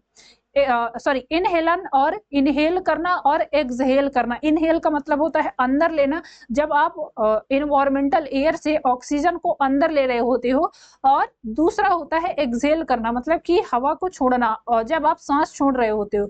दो प्रोसेस होते हैं, सांस लेना और सांस छोड़ना, उसको क्या टर्म दिया जाता है? फर्स्ट ऑप्शन प्रश्वसन और निःश्वसन, बी ऑप्शन कोशिकीय श्वसन और किण्वन, सी ऑप्शन है स्फीति और विस्तारण, या फिर अनुगम और निगम, सॉरी अनुगम और निगमन। चलो बताएंगे क्या होगा राइट आंसर। ये क्या होगा? सांस लेने की प्रक्रिया में दो प्रोसेस होते हैं, वो कौन कौन से होते हैं? तो पहला होता है प्रश्वसन और दूसरा होता है निःश्वसन।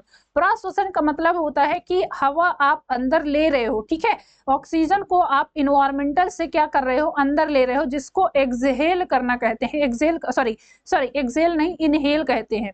इनहेल का मतलब होता है अंदर लेना और एक्सहेल का मतलब होता है बाहर निकालना, जिसको निःश्वसन कहा जाता है। तो ऑप्शन ए के साथ जाएंगे। प्रश्वसन और निःश्वसन क्या है? सांस लेने की प्रक्रिया में शामिल दो प्रक्रिया है। ऑप्शन ए हो जाएगा राइट आंसर। नेक्स्ट क्वेश्चन देखेंगे, मानव शरीर में श्वसन वर्णक कौन सा है? रेस्पिरेटरी पिगमेंट, अभी बताया ये क्या है, रेस्पिरेटरी पिगमेंट कौन सा है बताना है, पिगमेंट। चलो फियोमेलानिन है, हीमोग्लोबिन मेलानिन, या फिर यूमेलानिन। ऑब्वियस सी बात है, ये कौन सा है? दैट इज द हीमोग्लोबिन, है ना, हीमोग्लोबिन। और हीमोग्लोबिन में होता क्या है?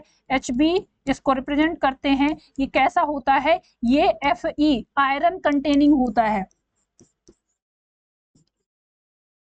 ये कैसा होता है? आयरन कंटेनिंग होता है। आयरन की कमी होती है ना, कई बार डॉक्टर कहते हैं कि आपके शरीर में आयरन की कमी है। वो कैसे नापते हैं? तो जब वो हीमोग्लोबिन टेस्ट करते हैं, हीमोग्लोबिन में क्या होता है, जैसे 100 ml में कितना हीमोग्लोबिन प्रेजेंट है, उस आधार पर फिर उसमें आयरन भी देखा जाता है। तो ये एक आयरन